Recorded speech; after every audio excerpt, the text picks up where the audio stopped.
Ladies and gentlemen, we are live. We are live for session one, and beautiful, beautiful Saturday sesh. We are kicking it off, and it definitely feels right. I know my partner there is feeling good. I'm feeling good. It's a Saturday afternoon. The weekend is here, folks, and we're going to give you not one but two sessions today. GCW, JCW getting together for the first J Cup in 10 years. It's going to be a great day. Lots of matchups. As you can see, there's some familiar faces on the screen below us. It's going to be a lot of fun, folks, and we're just kicking off the weekend. Don't go anywhere.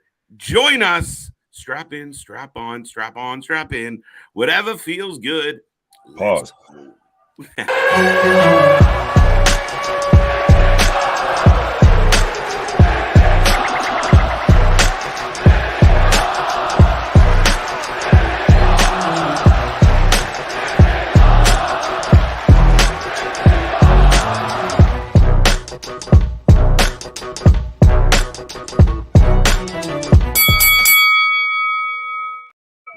Ding, ding, ding. We are live. We are live. We are live. The show's already kicking off. They got a trophy. They got a belt. We are in Jersey. I feel like we should start fist bumping. Beat that beat up. Oh, Right? beat that beat up. We're going to have a Jersey day today here on the channel. But I will remind everybody, we are the Wrasslin for Life Network. We are the alternative commentary for all the wrestling out there. Do not miss out. And hey, we're going to come back tomorrow with a Super Bowl party for everybody. So subscribe, tell all your friends, your aunties. Yeah, we'll be back later tonight. Fuck is you talking about? Yeah, well, we will. Yeah, we will be back tonight. We are in New Jersey tonight for a lot of fun. Alex Shelley on his way out to the ring. I will once again say we are the Wrasslin for Life Network. I am Mr. Every Night, KJ White. And we all ladies and gentlemen, boys and girls, children of all ages, the Wrasslin for Life proudly brings to you its YouTube Tag Team Champions of the World. The Every Night Delight, KJ White. I'm Big Nick.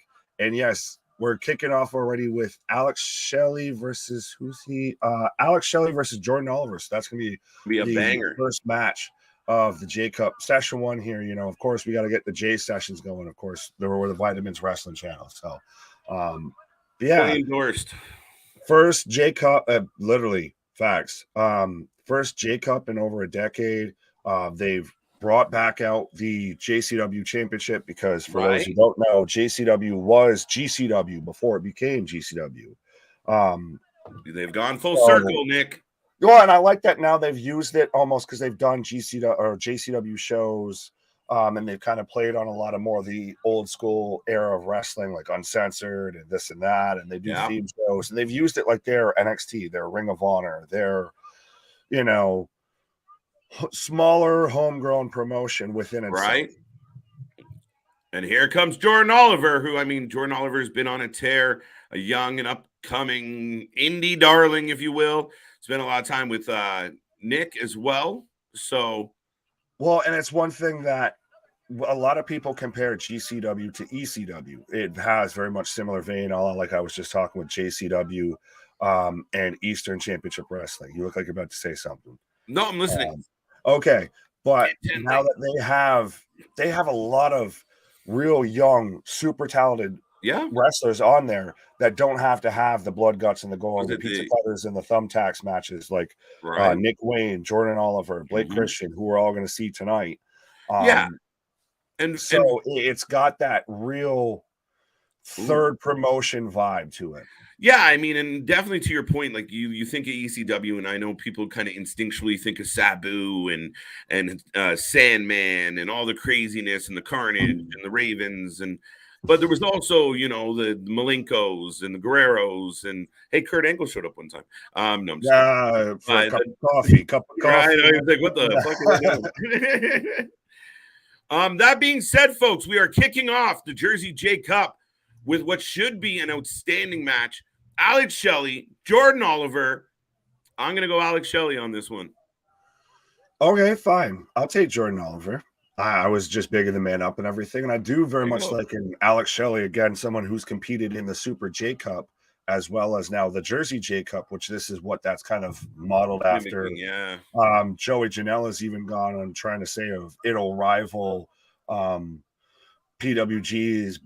Bola Battle of Los Angeles and everything. So it's very much, it's nice to see those one night tournaments back in professional wrestling. That's what everyone wants with King of the Ring. Yeah, no, absolutely. I mean, I love a good tournament. I mean, and we New Japan's done a lot of them with their J Cups and their Super Series. So I mean, I'm all for it. I mean, it's cool. It's a nice afternoon of wrestling. They've decided with GCW tonight to split it up between 2 shows.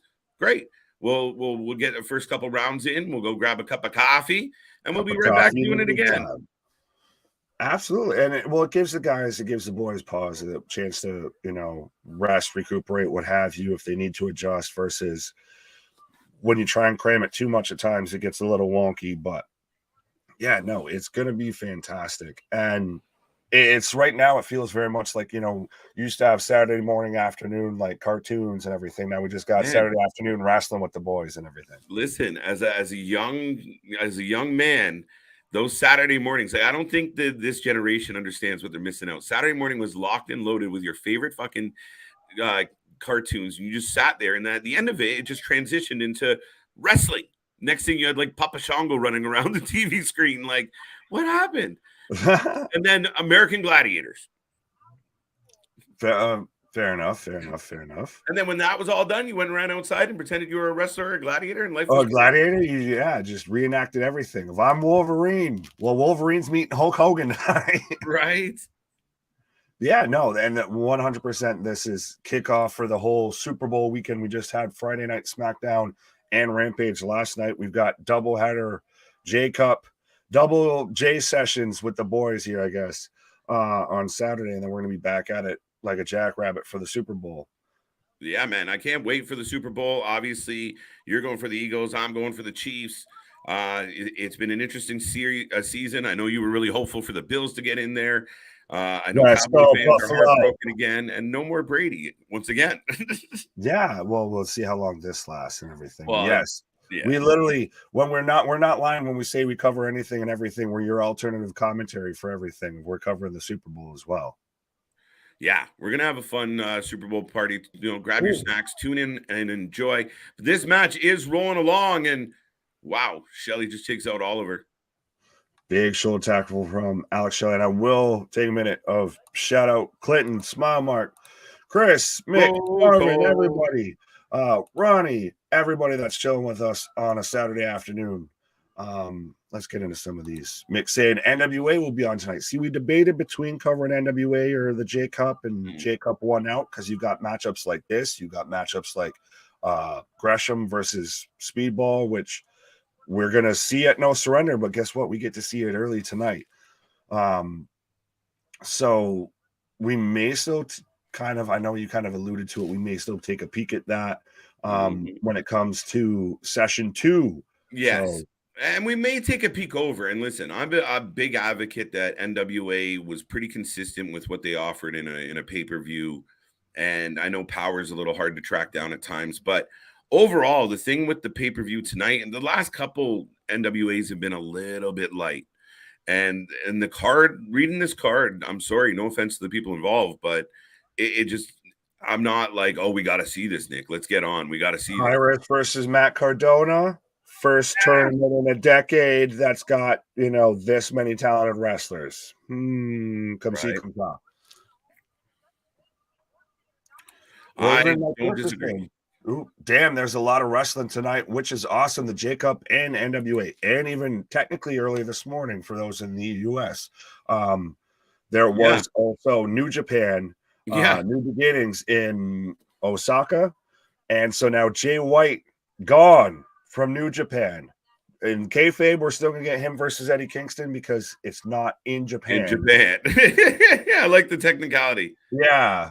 Well, I think there was the kind of rumors floating around that Jay had signed with WWE or had been in talks with WWE, and they were going to let him finish out his New Japan dates.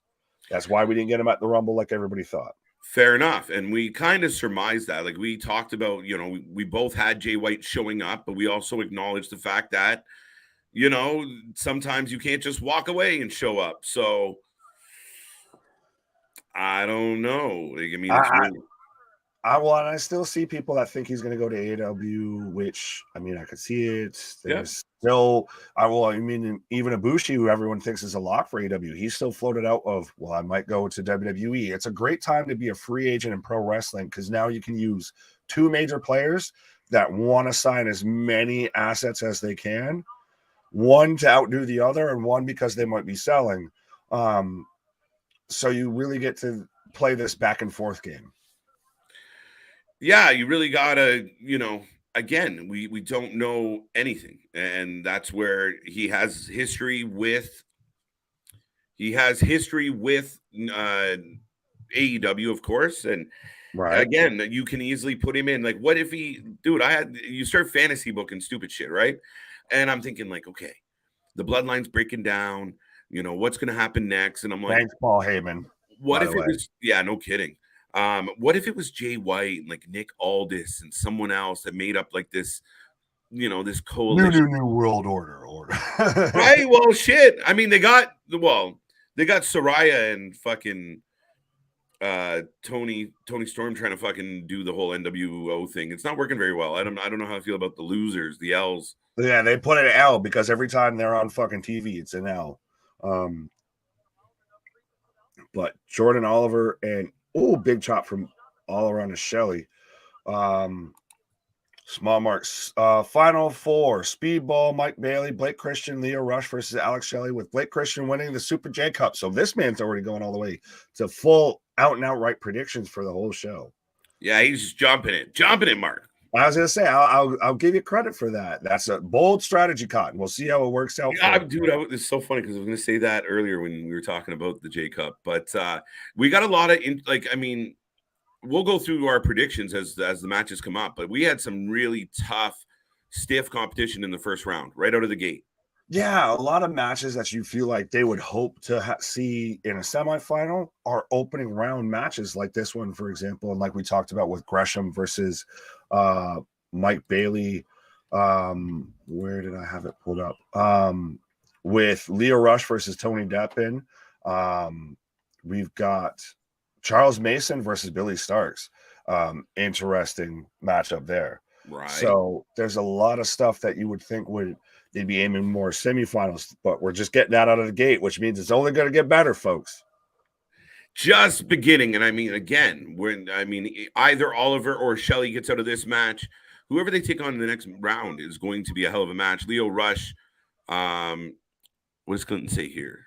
Sorry. Leo Rush already has a title shot coming up against Hiromu Takahashi. I know. Don't even ask KJ to pronounce a name like that. Dude, if you're gonna get a fucking PF Chang's Panda Express order coming out of this man's mouth. But I gave you Takahashi or Takahashi. Listen, sometimes I'm wise enough. It's a Saturday afternoon. I don't need to be disrespecting anybody's name. So I make the face and you fill in the international flavor. Uh-oh. There's a lot of syllables. Shit. Right. But yes, so I actually do have the results up for New Japan. If we want to go through that at some point, but we've still, like I said, we've got Alex Shelley versus why did I just blank on this man's name? Jordan Oliver right now going on in the ring. So absolutely, if you haven't given us a prediction, folks, go ahead and drop that in the chat. Where were we? Go back to the top. Christopher, hey everybody, I hope you guys are doing great. Absolutely. How can we not be doing great? It's a Saturday afternoon. We're back on talking wrestling with everybody else out there. We're having a great time. We know we're coming back tonight to kick, to kind of bring in your Saturday night festivities. More good wrestling coming up. We're on the verge of a Super Bowl party. We got Elimination Chamber. We got Revolution. We got Battle in the Valley. We got Mania. We got so much coming your way. Even the offshoot shows, we're not going to stop. No, there's so much good wrestling. Think about it. We were just talking earlier how we had to debate between covering GCW, NWA. There's the UFC on tonight. We got the Super Bowl tomorrow night. It's just there's so much big shit popping, little things stopping. So we're trying to figure out and weed through and decide what we want to cover. That's it. Yeah. I'm looking forward to it all. So yeah, man, we're starting off with a really good match. We knew they weren't going to disappoint. Back and forth. Oh, baseball slide from Shelley. But hey, KJ and Nick, I hope you guys are doing great. Shout out, Chris. Hope you are as well, sir. And his brother, not from another mother, saying, "Hey, KJ and Nick, I hope you guys are doing great again." So see, double dose, double down. Why? Double. We're going to be here for a double stream. Why? Doubling up. Are you just trying to think of any other double word and like see who can outdo each other? Like who's gonna fuck up first? Well, because it's me. Double lamp. I love lamp. Yeah, you got it. Yes, absolutely. What's going on, Chambers? How you doing, buddy? Welcome back. Welcome back. We try to be from time to time. Thank you, Chris. I was going to say, and you should hear us when the cameras aren't on. Yeah, I was going to make a smart-ass comment, and I just opted for thank you. You know what? Thank you. Oh, Shelly with the chopping on the ring post. Oliver just not having any. Crowded liking it. You guys. Sorry, go ahead. I was just going to say to the folks, if they haven't got a prediction in on this one, get it in. Get it in. Absolutely. Well, and this is why even still, this is a great first round matchup and everything. And I do really like I said before, that young kind of stable that GCW has of young talent that we've even seen on AEW, and we've kind of seen talks about maybe WWE's interested, what have you, with Jordan Oliver, Nick Wayne, Blake Christian, Tony Deppen. Like that's their RVD, their Sabu's, like you said, that's their homegrown talents. That's their Samoa Joe, AJ Styles, Bryan Danielson. That's a good way to put it, man. Absolutely. Speaking of all the three men that I just named and everything, they've all also competed in the J Cup as well. True story. That's the thing, is this tournament was initially the kind of independent pushing them on the map in the East Coast. Crossface from Shelly. Why do I don't want to call it the LaBelle Lock? There's so many other better names for this, the crossface. Oh shit, it's over. Oh, it just rolls over right in dead center of the ring. And he's got that wrenched in right now. So Alex Shelley with a crossface on Jordan Oliver's. He's breaking it up. Fighting. The kid's showing some panache. But this is, like you said, this is a good match, and this is just instantly how we're starting off the show. And this is so atypical to what you would think with GCW of there's no steel chairs, there's no light tubes, there's no broken glass, there's none of that shit. This is just a good back and forth technical wrestling match. Really is. And I mean, two guys going hard at it, and I got no complaints how we're starting off this Saturday afternoon, folks. And if you are in the chat right now, by all means, give us a thumbs up, give us some flames. If you're watching and enjoying GCW, JCW today, let us know. Absolutely. Well, Damien's saying Speedball Mike Bailey versus Nick Gage for the GCW World Championship next Saturday. Whoa. Is Mike Bailey just on every show now? Mike Bailey is that guy. He is the Kevin Hart of indie wrestling. Just also featuring Speedball Mike Bailey. Right? But Steven, yes, this is on Fight right now. And if you got Fight Plus, you got it for, the low price. But yeah, this is on Fight right now. Both streams for the Jersey J Cup are on Fight. Yes, absolutely. Absolutely, folks. Jason, what up? Damien, both of them taking Shelly for the win. So I'm on the island here, the island of relevancy with taking Jordan Oliver. Well, listen, I thought Shelly had him with the second crossface, but we're still going. Absolutely. Oh, big drop kick. Shelly out to the floor. Sorry, Nick Gage, but I'm going Speedball Mike Bailey. Oh, you're going against Deathmatch Jesus? No. You never go against Deathmatch Jesus. I don't know, but and Mike Bailey doesn't. I need you to say 10 MDKs and think about your decisions. Right. Reflect on what you have done. Repent. All right. But yeah, no, Bailey's been everywhere. It is everywhere. We see it. What was it, last week or the week before? We saw him twice in the same night.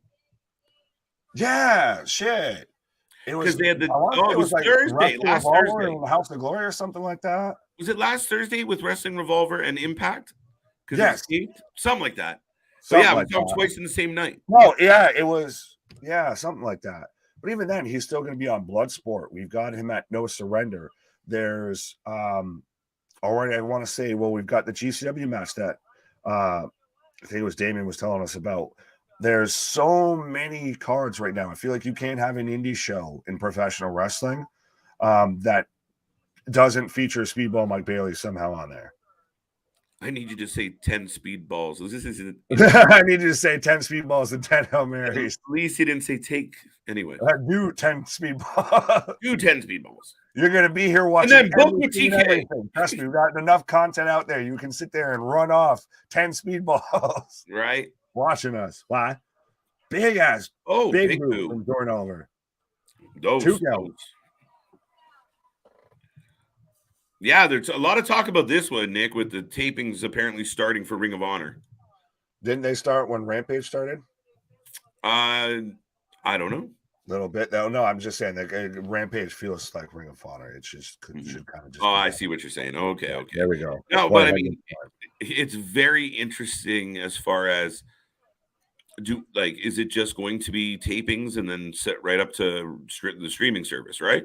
Yeah. Do they just go straight to Honor Club because they don't have a TV deal, which is what everybody thought the whole reason why Jericho had the Ring of Honor title and all of that, why we did the whole Jericho versus Ring of Honor feud, right? Storyline was because they were trying to get a TV deal, and guess what? That didn't fucking work.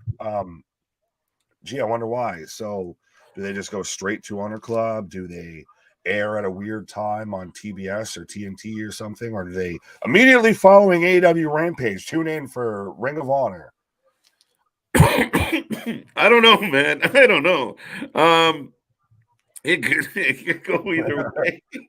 That randomly caught you the fuck off guard for some reason. Timing is everything, folks. I think that we've been asking, just make Friday nights Ring of Honor. You'll get more viewers. Ring of Honor Rampage. There you go. Alliteration. Rampage, dude. You thought of it when you were 12. Do you know how many fucking horrible ideas I had when I was 12 that I do not want to live out as I, wander through my late 30s? 2 count. Oh, right back into it. Cross face. No. Jordan with the roll up. 2 count, 2 count. That's that whole transition from Shelly into a face buster out of a power bomb all the way to the crossface, all of that. The roll ups was such a smooth as shit transition. Oh, shell shock. No. Wow. Roll up. Starting the 1, 2, 3. Let's go. Starting off with a drum, my guy. The lone wolf. The lone wolf. Right.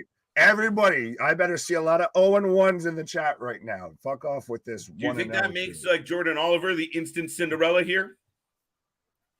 It just shows he's got it. I mean, what a fucking match. Now I want to look at his side of the bracket. Where's the goddamn visual? There we go. So Jordan Oliver is advancing to face on the winner of Charles Mason versus Billy Starks. So maybe we get Jordan Oliver versus Charles Mason round 2, and yeah, I think that'll be interesting. Mason's one of the guys that I think I like better than you, right? Like you're not I'm not a fan. Yeah, I don't get it. It doesn't work for me, dog. Marcus Mathers, Dante. Oh, I didn't get. Do you have all the names in the last qualifier there? The last. They got to scramble for. Oh, they're hugging it out. So in the scramble match, we have Marcus Mathers. Not Marshall Mathers, not Stan. We have Marcus Mathers versus Dante Leone, Dylan McKay, Jack Cartwheel, Cole Radrick. Again, another kind of young talent that's super talented that GCW just kind of has, on their roster. And Yo-Ya. Yo-Ya. Big applause for Jordan Oliver. This is what I needed to see. 0-1, 0-1, 0-1. Yeah, everyone just ate shit except everybody. You can have that. That even what I'm mad at. I'm mad at it. But yeah, 0-1. Damien, absolutely. That was a phenomenal match. That's how you kick off a GCW show. And I know at times we've been At times, GCW has a rough start out of the gate, just like XPW, all of that, because it's a smaller promotion, what have you, and it's 2023's ECW. We've said it before. We'll say it again. Yeah. Example, homie coming out here in the LeBron jersey and sweatpants as the ring announcer. But it's to start it off with something like that. You put that up versus any opening match on Dynamite, on Rampage, on Raw, on SmackDown, that holds water. Oh, absolutely. That was an excellent fucking wrestling match, period. I don't care what promotion it's on. Right.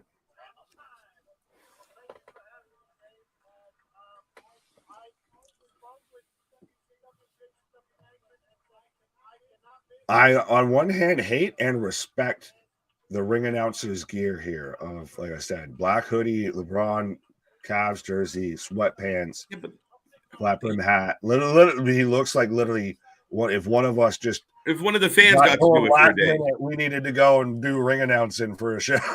Right? No, exactly. Right? Like one of the fans got pulled out to do it. Yeah. AEW contracts expire FTR in July. Ricky Starks and Wardlow. Starks is an interesting one. Wardlow might be interesting as well. FTR, I mean, they took a sabbatical. And I don't know if that exactly means that they're done.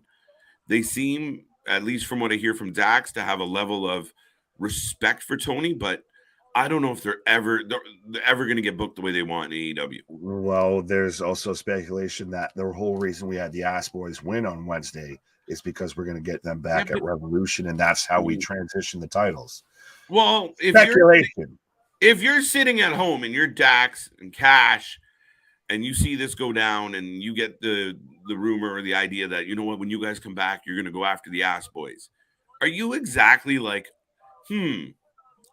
interesting? Like, are you thrilled to get into that? Like, that they get the AEW tag titles? I think that would be, honestly, would that be the first or maybe second time that they've held the AEW tag titles? And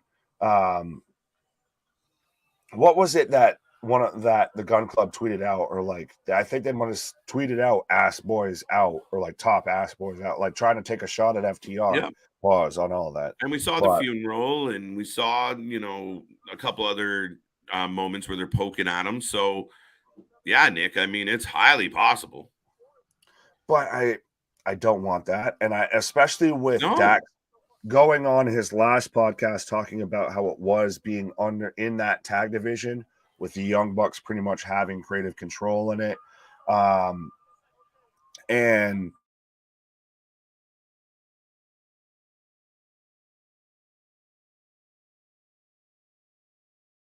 I very much want to see them. Did you freeze while I sneezed? We froze at some point, and I just kept talking. I didn't know why I cut off, so I just kept it going. That's hilarious. But I want to see them go to WWE and get that run, that they get their flowers that they deserve. Yeah. And again, if you could pull it off, I mean, you can't, but man, it would be some, give me the Usos and FTR at Mania. Make it happen. Make it happen, Paul. Buy it out. What up? Hi there, guys. Happy Saturday afternoon. Absolutely. This is, like we've said, this is, I guess, J session number 1. We've got J session number 2 later. Clearly. Mm-hmm. But yeah, we got there's Dylan McKay. Do you want me to run through the names again? Yeah, you can run through the scramble. So we've got Marcus Mathers. Not Marshall Mathers. Just Marcus Mathers. I'm just a regular guy. I don't know why all the fuss about me. Why all the flips about me. Why all the matches around me.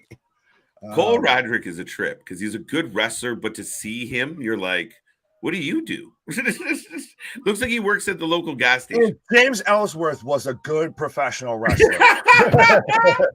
It's the talented brother in the Ellsworth. It's the slightly more talented brother of James Ellsworth. Is Cole Radrick. That's almost hurtful that you said slightly. Like, that's painful. Like, come on, slightly. Okay, slightly better looking. What do you want? There's some slight in there. Okay. I just don't know where to place it, I guess. But all right, back to the names. So we've got Marcus Mathers, Dante Leone, Dylan McCabe, Jack Cartwheel, Cole Radrick, and Yo-Yo. So, folks, if you haven't given us a prediction, I know Damien's taken Cole Radrick. I think he's kind of the obvious choice here. You're taking Cole Radrick, eh? No, that's who Damien is. Who are you taking? Damien. What a hodgepodge. Like, looking in the ring right now, you're like, wait, what's happening? There's only, like... One in the name of Juggalos is going on in the ring right now. Like, what the... Half the people in the ring are wearing streetwear. I'm going to be down. I'm going to be down with the clown down in the ground. I think I might go with Run here. Maybe Jack Cartwheel takes Jack Cartwheel? Yeah. Oh, I know. Oh! Never mind. You always go with TBD. The man we didn't know. I'm glad I got to go second on that one because I'm taking this man. Grim Reaper. The innovator of highness. On a session day. Exactly. On the J-Cup day. The man that smokes all the J's. Grim Reaper, 100%. He's my pick. It's a bunch of kids. Shout out to homie. Grim Reaper. It's like Grim Reaper has to beat up a bunch of kids. When your pothead uncle shows up. You kids think you know how to wrestle, eh? You guys know. You think you guys know how to roll up? I'll show you how to roll up. Yeah, let me light this joint. I'll be whooping your ass. Right. All right, we're starting off with a little bit of... Oh, no. Cole says, fuck it, I'm kicking somebody. Oh, we've got a head kick and a V-trigger already starting off. And I know this man can sit there and hit moonsaults and everything with a spliff in his mouth, but right now Grim Reaper's wrestling with a flat cap on. No, it's funny. Like, listen, man, some of us out there right now struggle just to do it sitting still at a table. Right. Never mind fucking, The man vitamins forgot. Grim Reaper. Lion Salt. Again, Eminem. Better than Chris Jericho. Yeah. See, I'm just Marshall Mathers. He kind of looks like a young Jericho. I'm just a wrestler guy. Nobody flips about me. Roderick. Grim Reaper. No, Grim Reaper. We don't want the Grim Reaper showing up. No. For the this win. Isn't a Ric Flair match. Jack Cartwheel for the win. Jason taking Grim Reaper. So I'm happy I went last. Yeah, that was kind of funny. I'm like, you know what? I'm all over this. I'm gonna go Cartwheel. I'm gonna go with my boy Run here. And 2 seconds later, you say that Grim Reaper's music hits. Dun, dun, dun. Oh, roll up from Yo-Yo. Now, correct me if I'm wrong, Nick. Like, as far as GCW goes, I feel like the last 3-4 shows that we watched, there's been no Grim. Yeah, well, I mean, maybe you just forgot where the fucking shows were. I don't know, man. I forgot what I was going to say, man. Dave's not here, man. Right. Grim's I'm trying to follow my dreams. I'm going to find out where they're going and catch up with them later. That's the best shit ever. As Dante Leon's got Yo-Yo up for a high knee. Did you say high knee? Shit, yeah. Okay. And do a twist out face plant there. Now, again, I don't know if this is an elimination or if it's... I assume it's one pinfall victory. That's Dylan McKay, like fucking generic build a character. Everybody's great a wrestler that listened to fucking My Chemical Romance and Fall Out Boy and all that shit. 100%. No shots fired, but lots. No, that was a big shot. No. But yeah, he's very much the default creator wrestler when you choose like athletic cruiserweight when it comes to the 2K games. Hold up. So Reaper stops McKay of going for his tope and everything. Just hold on, let me spark this shit real quick. 1 second, we're busy. And he just tosses the lighter.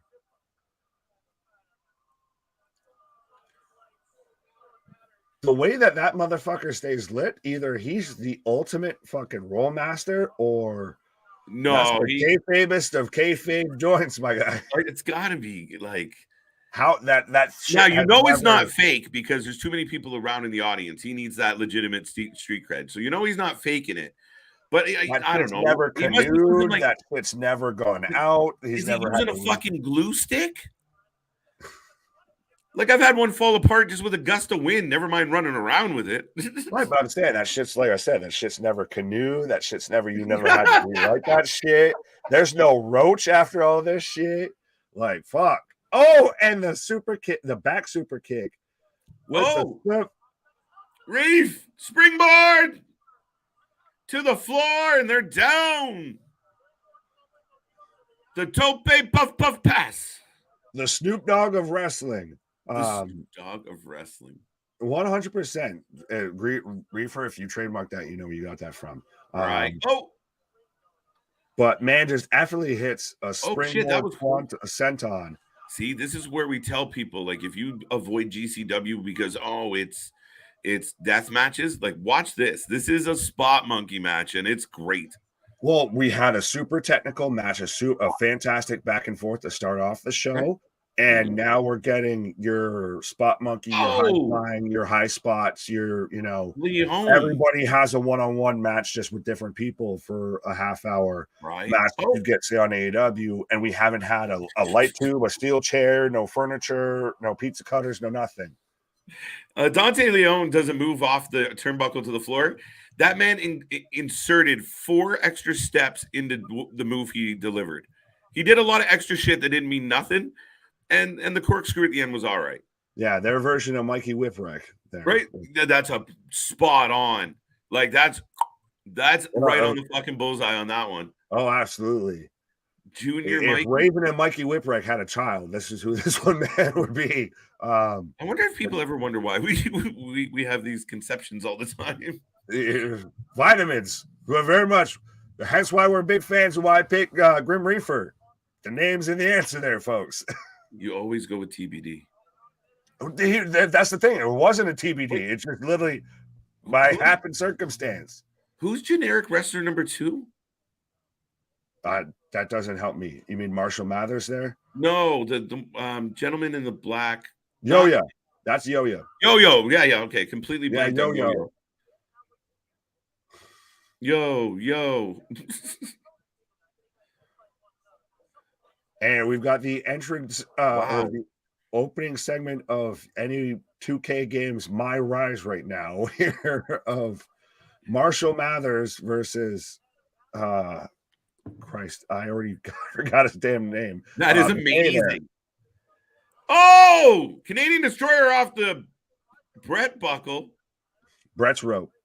Middle rope. Well, it's shout out because Bret Hart, for those who ever watched New Generation, everything, Bret Hart never did any top rope move. It was all middle rope. Yeah, middle rope. So it's Bret's rope, the most dangerous rope in professional wrestling. I like calling it the Bret buckle.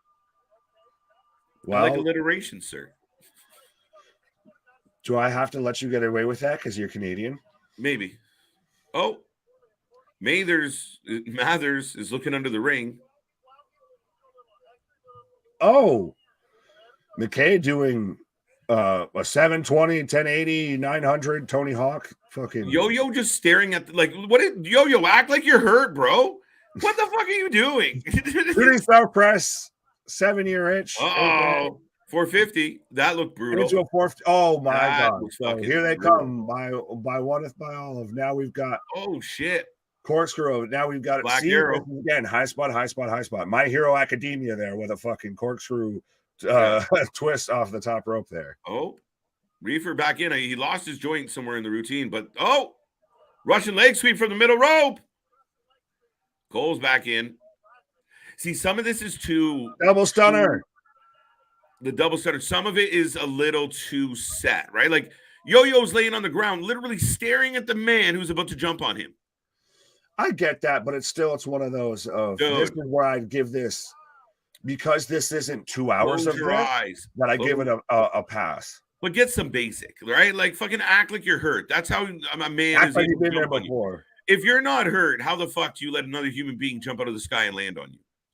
unless you're hoping for it. Yeah, but see how many people besides guys like us notice that shit. Yeah, it was just a little like I mean, even that double cutter where like, wait, hold me, stand here, and we had the procession of top rope moves, and that's what throws you off. Just sell a little. It makes the move look so much better. Yeah, I get you. I'll give you that because I'm the one that's always on here about like the little things. Poison Rana. Ah, yo. 1, 2. Close. With the sit-out powerbomb on Nicole Roderick for a 2 count. Right now, there goes Yo-Yo. I think that was like Yo-Yo's first. Oh, that was ugly as shit. What the shit? The awful waffle is what they just called that. You just hit him with the Slim Shady, and that didn't look good at all. Oh. Reefer up on the buckle. Nice. Oh. That's a stuffed pile driver right there. Packing a bull. This cup. Here comes Leon. Leon keeps fucking with Reefer. Cutter off the top rope. How many finishers have we announced? Like, we should have taken an over-under on how many finishing moves we'd see. Yeah. Is Infinity an option? Because I feel like that would be the option. Yeah, we're definitely double digits already. Mm-hmm. Tornado DDT into a roll through. Dylan McKay. All right. Yeah. Uno, dos. Well, you're not going to. How the fuck are you going to win on a vertical suplex after everything else that's happened? You know when like you first get a wrestling game and like you're there and you're trying to play and you have like someone will be like, hold up, let me try, like, and they're trying to get the buttons figured out, so they're just doing moves to like a guy, like the other wrestler that's just fucking static, like you're not moving. Yeah. And that's what some of these look like, right? Ready to just stand still so I can take this move. Yeah, absolutely. Here, I'm gonna just take this, sliced bread, this, for fucking 450 F5 and shit like that. That just moves that would never happen. Right. Roll up. Oh, nope. Let me figure out my button combos, bro. Oh, another cutter by Cole. Yo, I might get this one right. Wait, I didn't pick Cole. 1, 2, 3. Wow. Cole Roderick. So we both lose. I'm 1-1. I got the field goal post going right now. There you go. And I'm 0-2 because I did not pick Cole. But he was the odds-on favorite. I know. Now we're going to see a lot of people with the field goal post as well. Right, a lot of fingers about to go like up. Marvin took Cole. Feel like Damien took Cole. Yep, see, Damien took Cole. So Cole was kind of the overall favorite here. What's up? The American Spirit, Russell Blade. Shout out. Right, what up? New name, new face. What up? Nice to see you. Thank you for joining us here today. Damien said, I'm going to say 20 finishing moves. Well, that also depends on what you call a finishing move, because remember when the super cake was a finishing move. Now it's a transition move. I mean, but we saw at least 3 cutters, 4, maybe 5. No, we saw at least 3 stunners. Yeah, but he gives him the cradle right at the end, and Cole gets the W. He advances in the tournament, folks. Whoa. Blake Christian, Alex Price. Now this could be good too. Well, all of these matches are going to be nice. And now, so the winner of this match is going to face Cole Roderick. I'm a former professional wrestler. Fair enough. Shout out to him. Welcome. I was going to say, well, our socials and everything are there, so you can hit us up and all that. And, maybe we get you on here, something like that, if that's true, for an interview. Right. Well, always. The door is always open. But with arms wide open. What? I started singing Creed.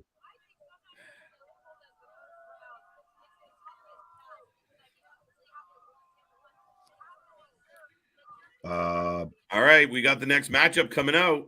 We got Gresham for the win. Do you love gauntlet matches better? Scramble matches better? Oh, do you prefer gauntlet matches or scramble matches?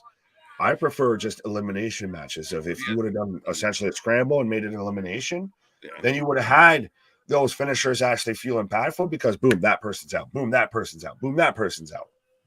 Thin out the herd here.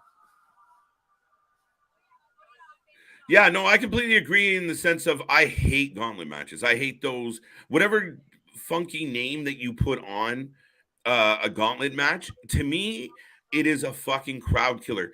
Now, they haven't all been bad, but they all run into either one or two pretty predictable formulas. And to me, when you start putting too many people in a gauntlet match, then you got like roll up win, roll up win. We saw it the other night, right? 2 roll up wins and then tomfoolery. Like, it's crazy. Right. So we've got Blake Christian coming out right now.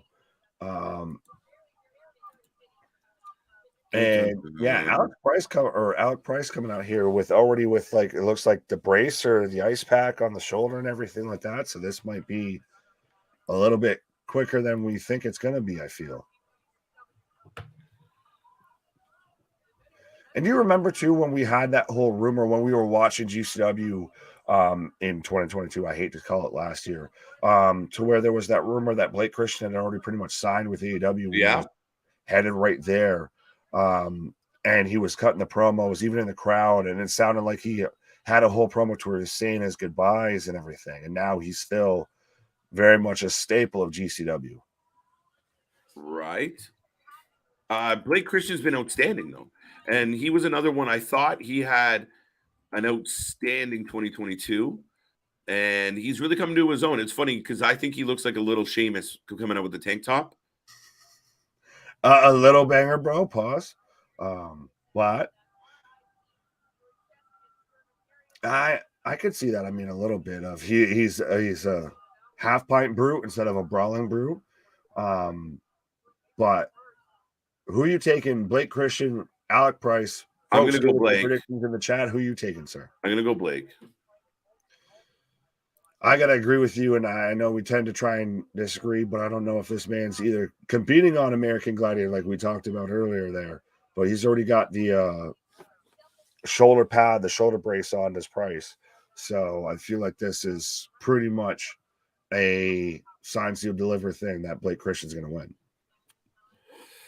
Yeah, I don't know. I mean, Alex Price is a talented young man. I could see him making it a battle. We were I was surprised earlier when Alex Shelley took the L. So anything can happen. But Blake's just been in a different groove, and he's done really well for himself in GCW. So I don't expect that to be any different. Oh no, not at all. Well, like we've talked about, if he's part of that kind of group, that class that we're going to see once they really hit, I guess, that free agency market, all of that, and really kind of garner the attention of the major two, right? Where guys like Jordan Oliver, like Tony Deppen, like Blake Christian, etc., where they end up. Christ, we even mentioned Cole Radrick. There you go. And I mean, it'll be interesting. I mean, it's early days, and again, I think the good part of it is Nick taking a sponsored pause for the cause. But yeah, what I was saying is it's good to see good young talent coming up through the independents and being involved where you're seeing like, okay, in a few years, these could be guys and girls that are on TV that we're fans of, that we're behind. And I mean, a lot of them have done really well. I believe that I was going to say the pandemic, but I almost paused. But I believe the last couple of years forced everybody to look at things differently, and you see a lot of wrestlers making the circuit and doing well for themselves. Boom, boom, boom. I like cage matches. I like a good old cage match. I got no problem with a cage anytime. Blake Christian for the win, says Damien. All right. Blake wins. All right, so majority are going for Blake. Did anybody go against Blake? No.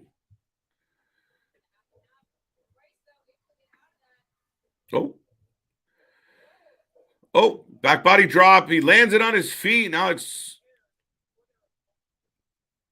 giving him the point. Again, another solid start to a match. And I will repeat this, folks, for everybody who thinks that GCW is just for the hardcore and the blood and guts and pizza cutters and light bulbs. It's not the case. We've had even that scramble, outstanding. It was entertaining. If you're into big spots, They just entertained you completely. The crowd, you know, the live crowd here tonight, today, they're clearly into it. So yeah, we can't really complain here. 3 matches in, and right now Alex is definitely in control. Or Alec.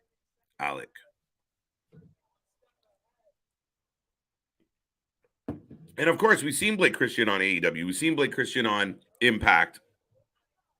Wow, chop block goes low.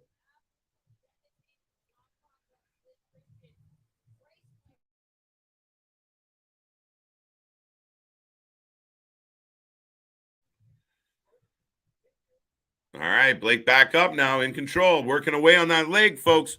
And if you haven't made a prediction yet, get it into the chat. Let us know. And don't forget, this is only session 1. We will be back tonight. Session 2. The Jersey J Cup is back. And we're off to a phenomenal start here on Saturday.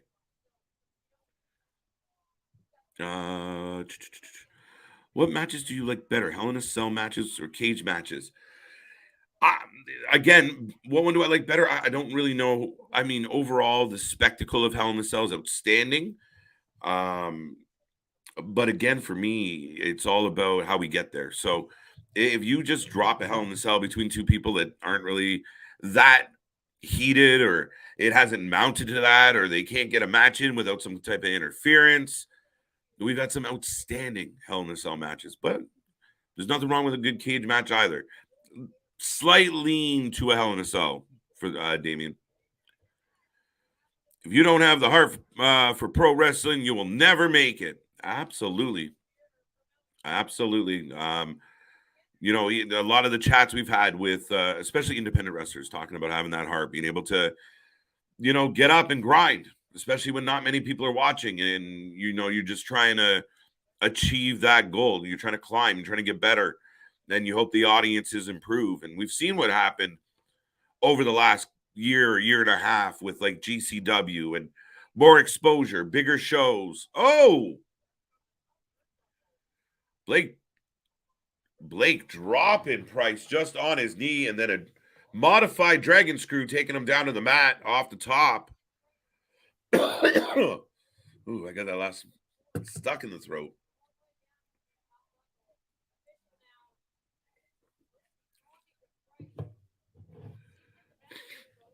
Price dragging himself to the ropes.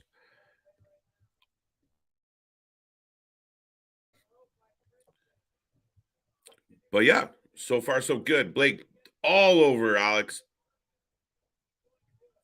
Remember, folks, keep that chat live. Keep it going. Keep it going. Whatever you got on your wrestling mind, GCW, JCW, all the wrestling, whatever you guys want to talk about here today, light up that chat.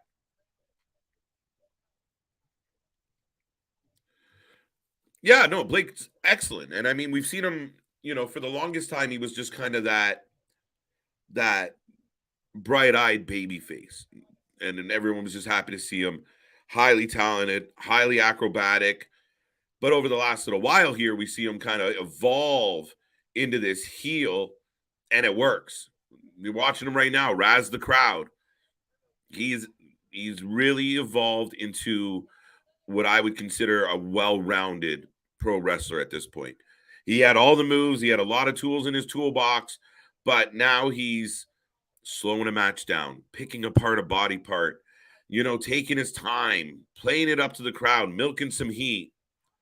It's good. It's amazing. And I think you're only going to see Blake Christian continue to get better. Like we said, we see him booked everywhere. All right, Price battling back, trying to fire up. There we go. Ripcord. Oh, Inzaguri. Price on one leg. High knee. Another one. Price is taking over. All right. One more time, he says. There you go. Almost a haluva kick on that last one. Oh! 2 count, 2 count, 2 count. Shit. These guys aren't messing around today. Every match, it's like, all right, good match. Let's go out and do a better one. And it's just progressing nicely.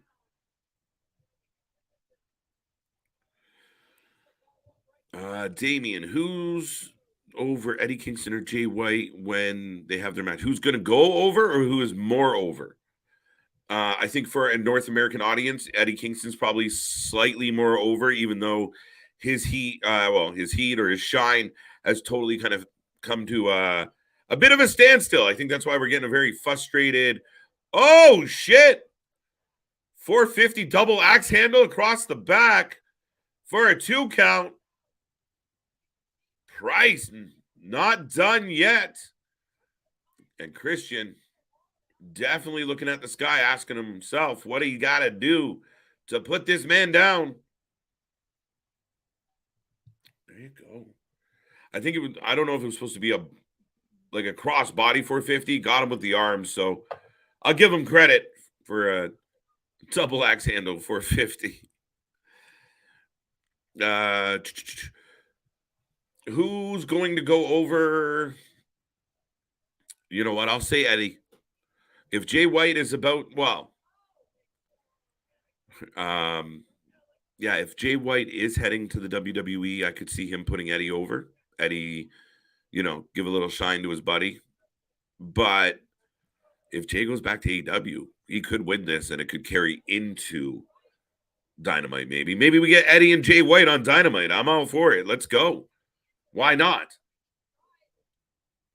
I'd love to see Eddie used properly. I'd love to see Eddie used more. I'd love to see Eddie used once in a while.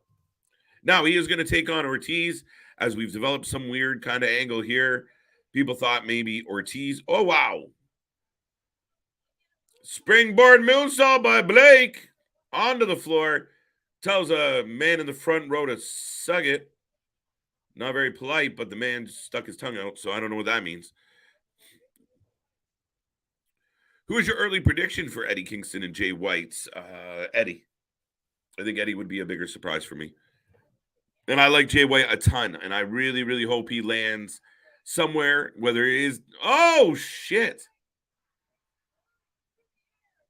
Price flying through the air. Almost caught the rope, though. But, yeah, I mean, I hope Jay White ends up somewhere that's going to let him be the star that I believe he is. Like, this, Jay White to me is a main event guy. So Eddie and Jay could definitely have a main event feeling rivalry for sure. So I'll give the nod to Eddie just for whatever reason. I might change my mind by next Saturday. We'll talk about it, Damian. Price from the top blockbuster. Jeez.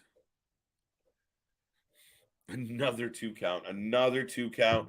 What a move by Alex Price. And if you're watching this show right now, the J Cup, how do you feeling about this match? I want to know. This match is absolute fire from where I'm sitting. Absolutely. Thank you, Damian. Damian in there talking to himself.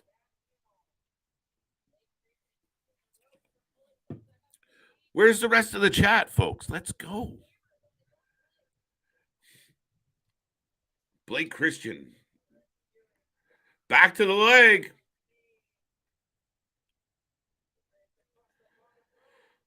Oh, what is that? That's like a... He did a 619 between the bottom two ropes. Into the handspring. Wow. Blake Christian putting on a show says, I see you, young man. I can do that too. Whoa. Goes for a lion tamer. Gets kicked in the mouth. What a match. Powerbomb. Rolls him through. Oh!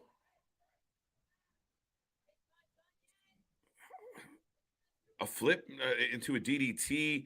Christian pulls the ref in between the two wrestlers. And we got a ref bump. Price with the roll up. 1, 2, 3, 4, 7, 8. Where's the ref? Yo, there we go. What's going on, Alexander? I thought poor Damien was alone for a minute. Got some company. We got some company. Blake Christian shaking up the ref after a low blow. Going for a ripcord. Wow. Ripcord Spanish fly. What a fucking move. What a finish. There you go, Blake Christian. So that puts me at 2-1. Oh, no, 1-2. Woo woo. Nick's up to 2-1. How you guys doing out there? Did you get that one right? Who had Blake Christian on their bingo card? I think pretty much everybody. But what a match. What a match. I've been watching the no ring death match wrestling on some YouTube videos. Yeah, listen, like we were live. We live covered Bloodsport last year. We'll be live for Bloodsport this year. And I mean, it's funny. We kind of thought, like, could the no ropes, kind of the, like the Bloodsport style mat, MMA wrestling crossover style become the new wrestling? Like sometimes, sorry, 1 second. Blake Christian advances to take on Cole Roderick in the next round. And Shelly's sitting all alone in the other side of the bracket as the only person that's advanced. Up next, we will get Joey Janela, the bad boy, against Starboy Charlie. So we will take a prediction on that. But yeah, back to your question or your comment, Blade. Yeah, I mean, it gets really good. I mean, Moxley and Lorcan brawled it out last year. Josh Woods had a stellar match. And there's a lot of other ones out there that I haven't seen. But, I mean, sometimes products evolve. Maybe the days of bouncing off the ropes is over and you get more street. I know everyone's going to say Raw Underground, KJ. Raw Underground. But done right, done better, done more believable. 2-1. 2-1. 1-2. Welcome to my club, Chris. My early prediction, Mercedes Moné is the new Japan. Oh, I think so. I was going to say, well, speaking of done right, done better, folks, that is exactly what we do here. We are the Wrestling for Life Network. And if you haven't done so already, be a friend. I'm here if you want to be. Like, share, and subscribe. Hit that subscribe button. Hit that bell notification because Christ didn't even know until, Thursday, Friday that we're going to be here 2 p.m. on a Saturday. Right. We were just like a pay-per-view. Right. So Starboy Charlie, I think, coming out to the ring. Taking the on Lost the Godwin brother. What? The Lost Godwin brother or the Lost Dudley brother? He looks like an extra in a Peter Pan musical. No, he looks like fucking Jimmy Wang Yang's younger brother. That's not. It's not nice, but it's accurate. It's so funny. He does look really ridiculous, especially with the yellow boots. Going out farming, what? Right. We're gonna shuck some corn, what? Gonna pick them potatoes, what? Do you see Sasha Banks winning the title coming up? Oh, if she's hanging around for a minute, it would be kind of smart, I think, even though I don't like her. It's interesting because there's still so much that's floated around with Sasha, whether she's going to WWE, whether she's not, whether she's really there for the long haul, whether she's not. That's going to be. I don't know if I want to give a prediction yet, but I'll say that that's going to be the telltale whether she's there for the long while or if she's there just for a hot minute. Yeah, I think that will go a long way to see how committed she is to staying in this little, in this promotion and seeing how long. Again, it could be advantageous. She becomes the champion. She has a hot run. Then when she goes looking back and saying, hey, do you want to pay me a little bit more now? They might be more inclined. Yeah, fair enough. Well, because you've even seen reports about how New Japan's paying her as much as Jericho when he showed up. And absolutely. Then they had that denied and back and forth of. It's so funny that fitting her last name is Monet, what have you, bank, all of that. Money.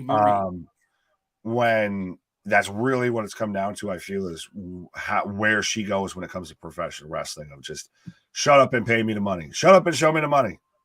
Just show me the money. So, right. Starboy reaching out his hand for a handshake. Are we going to get the code of honor handshake right now between Joey, the Starboy and Joey? Is Joey looking a little slimmer than usual? Well, when you're getting paid in hot dogs and popcorn, that'll fucking do it to you. I think he waxed his front parts, to be honest. Why the fuck did you notice that? Well, he just looked different. I hadn't seen the. I hadn't seen him in a minute. Him getting slimmer and everything, and I said, "Well, I was just trying to compliment the guy on whatever he's doing. That'll do it to you." And you're like, "Well, I think he waxed his front part. Where the fuck did we go there?" I don't know. He looks different. Looks like the man of your dreams. I see. Pause. No, fuck off. Pause on me. On that, pause on you. I didn't wax his front part. Get the fuck out of here. Oh, head scissors. Ah, fuck. I'm done with your shit. Yeah, go ahead. You take a pause for the cause, an unsponsored pause for the cause with that one, because that was sus as shit. Yeah, we've got right now Starboy Farmer Charlie here, Farmer in the Dell, with a head scissors lock on Joey Janela, and now Janela reversing it. So, folks, if you haven't given us a prediction yet for this, let me know who you're taking in the chat. Absolutely let up that chat. We're here. This is session 1. This is, I guess, I'm going to just say it, smoke session 1 here. Vitamin session 1 today with the boys. We've got session 2 coming up later tonight at about 8 o'clock Eastern. And then we're going to be back at it for the Super Bowl as well. And then we're rolling right along into Raw, NXT, Dynamite, what? Thursday Impact, what? Friday Night SmackDown. Nobody covers professional wrestling. Nobody covers anything and everything like we do. You go and show me another channel that A, is entertaining as shit as us. But B, that's out there going from Friday Night SmackDown and Rampage last night to we're covering the J Cup both sessions today. Still talking about New Japan as well. Going to be here for the Super Bowl on Sunday. Maybe still might even take a peek at UFC tonight and everything.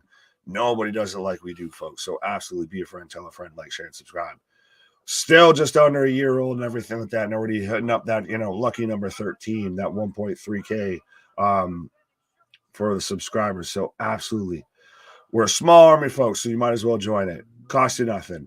As a standing shooting star press from Starboy into now an arm hold. Mike one-on-one got here late. Fair enough. Well, it is, this is afternoon wrestling, Saturday afternoon wrestling with the boys.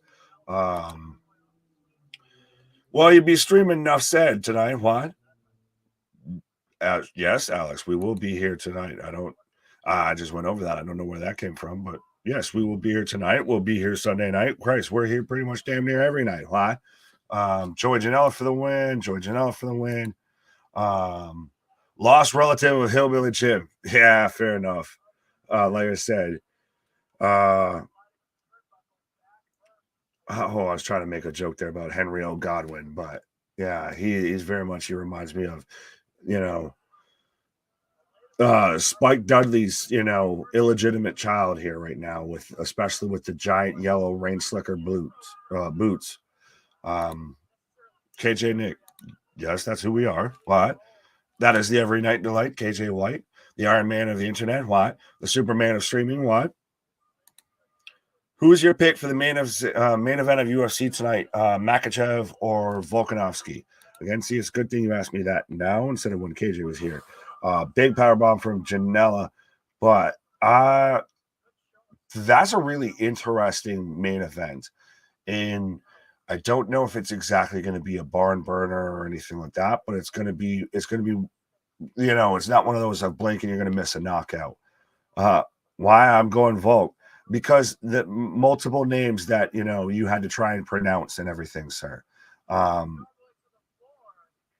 But I think that's going to be a grind them out, a 5-round fight of, I'm going to take Makachev just because most of the time, as we've got a back body drop onto the apron from Joey, that you see someone go up in a weight class, you see someone go up in a division. We've seen it with Stylebender when he went to 205. That when you go up in a division, it normally doesn't tend to work out for you, because normally the person who's already fighting that division walks around heavier than that division and obviously has to cut weight, versus Volkanovski's probably walking around right now at, a 155 pounders weight, maybe has to cut a couple pounds and everything, obviously with fighting in the 145 division. So I think just the sheer size advantage tends to be in effect, but it's gonna be a hell of a fight either way. It could go either way. I just think odds on when you see someone move up in the division, it doesn't work out for them. And I guess when it comes to the UFC, especially, you have to beat the champ to take the belt off him. You're not gonna, win it on points most times out of not. You've got to really beat the champ, and I don't know if Volkanovski's got, say, that end of fight, power or anything like that. I think it might be more a 5-round decision, which to me lends to the champ retaining. But right now, I've got Joey Janela laying on them hard-ass chops on, like I said, the farmer Nadell there with Starboy. You would think that the overalls there would kind of deafen the chops a little bit, but apparently not. It's so weird to watch a man wrestle a match in gear sponsored by Oshkosh Bagosh here, but right now, baseball slide from Starboy and a springboard moonsault into the front row.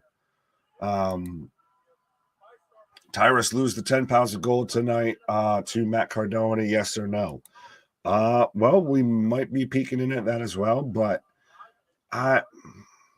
again, it's much like with how KJ was talking before about crossbody off the top rope, but with Jay White potentially going to WWE, we've heard a lot of talk about Cardona potentially going to WWE. Does that affect the booking decision? Oddly enough, NWA, as questionable as some of their decisions have been lately, they seem to be fully on board and fully supportive of having Tyrus as the face of their company. So I could almost see him retaining. I know I'm probably not, the favorite here, picking the biggest, picking everybody to retain, but I think it goes back to, again, you've got to beat the champ to take the belt off him. And like I said, NWA seems very much in favor of having Tyrus right now as the face of their brand. Oh, the Luthaz, the Stone Cold Luthaz from Starboy Charlie there onto Joey Janela. Oh, Northern Light suplex. 1, 2 count. But absolutely, folks, like I've said before, let me know what you're thinking. Let me know what you're feeling on a Saturday afternoon. When it comes to wrestling, Christ, if you want to already give us your Super Bowl predictions and everything like that, go ahead and drop that in the chat. And we do also as well have the super chat, the super sticker option as well. If you do want to help support the channel and everything, and keep this freight train a moving here. Tyrus versus Matt Cardona, adding a stipulation. Cardona. Wait. Cardona's group is banned from ringside. I had to reread that like 3 times to make sure I didn't say something that was going to get us, thrown off YouTube. Tyrus could retain. Fair enough. Well, I mean, if Brian Myers and Swoggle and all of that's banned from ringside, I mean, obviously Chelsea's on the road with WWE, so she won't be there. But I like I said, I could see Tyrus retaining just because there's still the rumors that Cardona may go to WWE.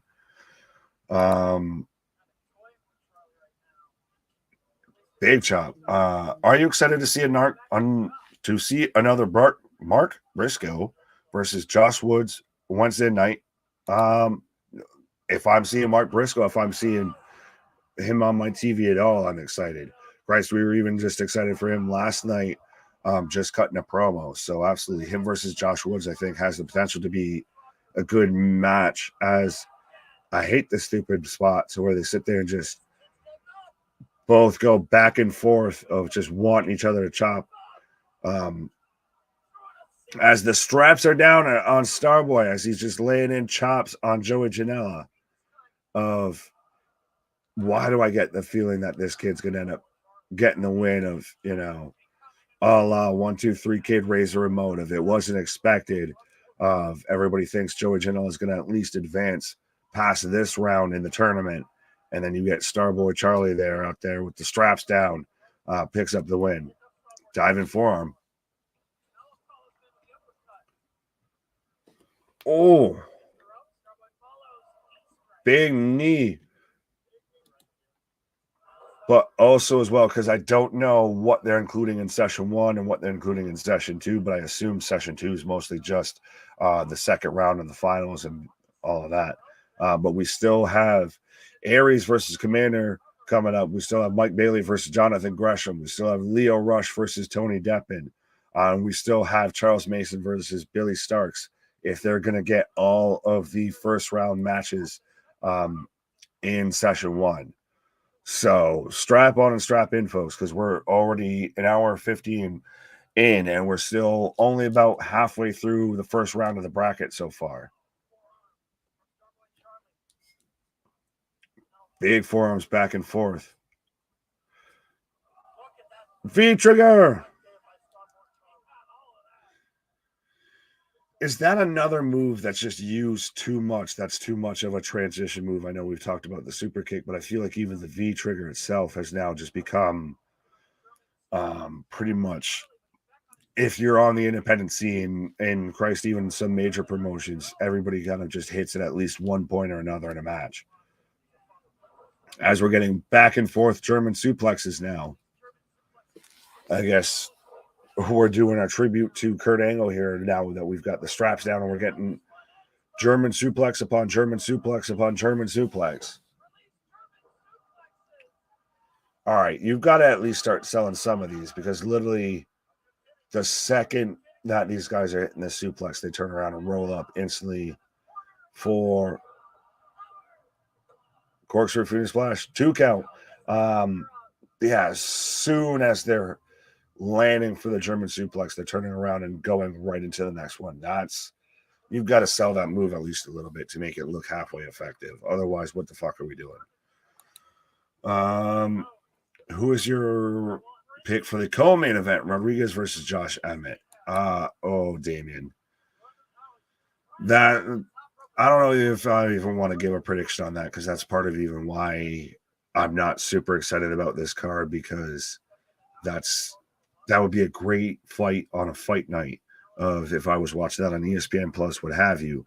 But as the co-main for a main event on a pay-per-view, when you're asking me to pay what UFC asks you to pay and everything, I don't know if that's a fight I really want to pay attention to. Damien with the flames. Why? So Joey Janela with the superplex onto Starboy, and then rolls right through. Oh, and we're setting up into the tombstone pile driver. So superplex into a tombstone from Joey for a 2 count. Wow. That gets a 2 count. So again, how many finishers have we called in this match? I feel a little bit. Steven, picking Eagles beating Chiefs tomorrow. Fair enough. So you're riding with me, I guess. Even though there's the fun stat up there. Kick out, that's BS. Yeah, fair enough. But yeah, you see all these nice, interesting stats when it comes to the Super Bowl. Like 15 out of the last 18 times the team wearing the white jerseys has ended up winning. But I think it really comes down to, it's a crapshoot with this game of both teams are stacked, and it's going to be a hell of a game either way.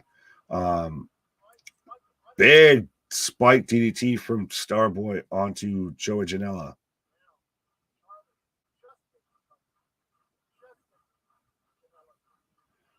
Ooh. Again, like what even Cage was saying, like we've talked about, of how many finishers have we hit in this match? I understand, but like too many false finishes for this, with this being a tournament and everything. You got to have some matches that are super quick, to some super matches that are Job Squad-esque that you get somebody that looks very dominant in the first round or two, and they look like they're going to take it, and that's, the baby face then overcomes, what have you. That's a story you have going to this. Instead of just, I get it's great that every match has been good, but I'm looking at it from the aspect of it being a tournament. Tornado twist out from Starboy into, again, we've got a crossface again. The favorite submission hold of independent wrestlers is the crossface. But so we've got Starboy right now with a crossface onto Joey Janela in the center of the ring. Is Joey going to tap out here? Oh, and Joey Janela gets the rope break. I'm going to say 30 finishers so far tonight. Oh, Lord. So Damien taking Chiefs, so you're riding with KJ. Chiefs. So everybody, I guess, outside of me and who was it there? Was it Steven? Yeah, me and Steven so far. Oh! Small package pile driver from Joey Janela on a Starboy Charlie onto the hardest part of the ring apron. But it seems like everybody else is riding with the Chiefs out, especially after I said that stat, I guess. But the coup de grace, the coup de Gracie from Janela onto Starboy for the 1, 2, 3. So Joey Janela advances in the J Cup. Figures the man with 2 J's in his name advances in the Jersey J Cup of all the J's of KJ's favorite thing, alliteration there.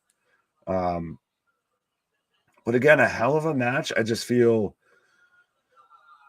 I understand they're splitting up between 2 streams and then 2 shows and everything. But if we're going to make this a tournament of every match is super competitive, I mean, I'll give you that. But I still want to see somebody that just kind of looks like a dominant force throughout the tournament, and they're, hard to stop.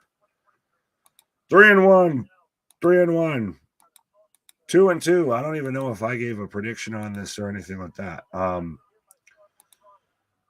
The ring, big or small? I'm assuming small. It looks like it's a smaller ring compared to a WWE ring if we're going to get into the super nuances. But again, we've got the respect spot, the handshake between Joey Janela and Starboy Charlie. So Joey Janela moving on to face the winner of Lio Rush versus Tony Deppen. So we've gotten one corner of the bracket filled out so far, and one on each of the right-hand side of the bracket. But we've still got, like I said, Mike Bailey, Jonathan Gresham, Aries versus where was it? I just had it. I'm trying to read the text really small. But Aries versus Commander. There we go. We've still got Charles Mason versus Billy Starks, and we've still got, like I said, Lio Rush versus Tony Deppen. So we're still got plenty of action here, folks. And what I assume they're going to all have just in session 1 is going to be the first round. Speaking of which, coming up next, we've got Lio Rush versus Tony Deppen. So, folks, give us your predictions for that. Mike 2-1. Jack, what up?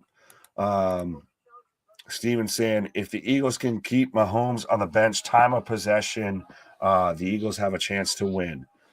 Fair enough. I think it's going to come down to the Eagles defense versus the Chiefs offense. And I feel like, or that matchup versus Eagles offense versus Chiefs defense. And honestly, the Eagles have the better defense and they have a comparable offense. So I think that's why the Eagles win. Yeah, I think that if Mahomes is a factor, is if he's the MVP, they're coming out with that bowl tomorrow. Well, I mean, he was already MVP of the league, so I mean, the reigning, defending. If they can slow him down, if they can keep him on the bench, like whoever just said, no offense to whoever, Steven Chambers. Yeah, no, I think if they can keep him on the bench, like you said, I think it will really come down to the Eagles' defense being able to control Mahomes. If they can't control him, they're going to get beat. Well, as a Bills fan, I guess I can attest to time of possession, seeing how last year we gave them 13 seconds, and that made the difference between us and the Super Bowl and us sitting on the bench. So true. Yeah, that's really what all it comes down to. Is it comes down to time of possession. You need to take the ball out of KC's offense. Yeah, no, absolutely. And I do agree with you that Philly's got a slightly better defense. So, and maybe not slightly, I mean, a decent, good enough, right? Substantially better in some regards. But yeah, no, I think Philly's defense is the X factor. So it's the same way. If Mahomes can find a way to keep the ball moving up the field, they're fine. But a lot of 3 and outs, we're going to have a long day for KC. But so who are you taking in this match after the Joey Janela just picked up the win? So this winner faces Joey Janela, but we've got already Chris saying Leo for the win, Leo for the win. Bonkers, what up? Taking Leo for the win. Demon's taking Tony Deppin. Yeah, I'm here. What did I miss? Well, you can go back and rewatch it, or you can tonight because you've already missed enough. I don't want to go back through it. Well, I mean, we've had 3 matches in the tournament so far. Or is it 4? Janela got the win. Who else got a win? Cole Roderick got a win. Yeah.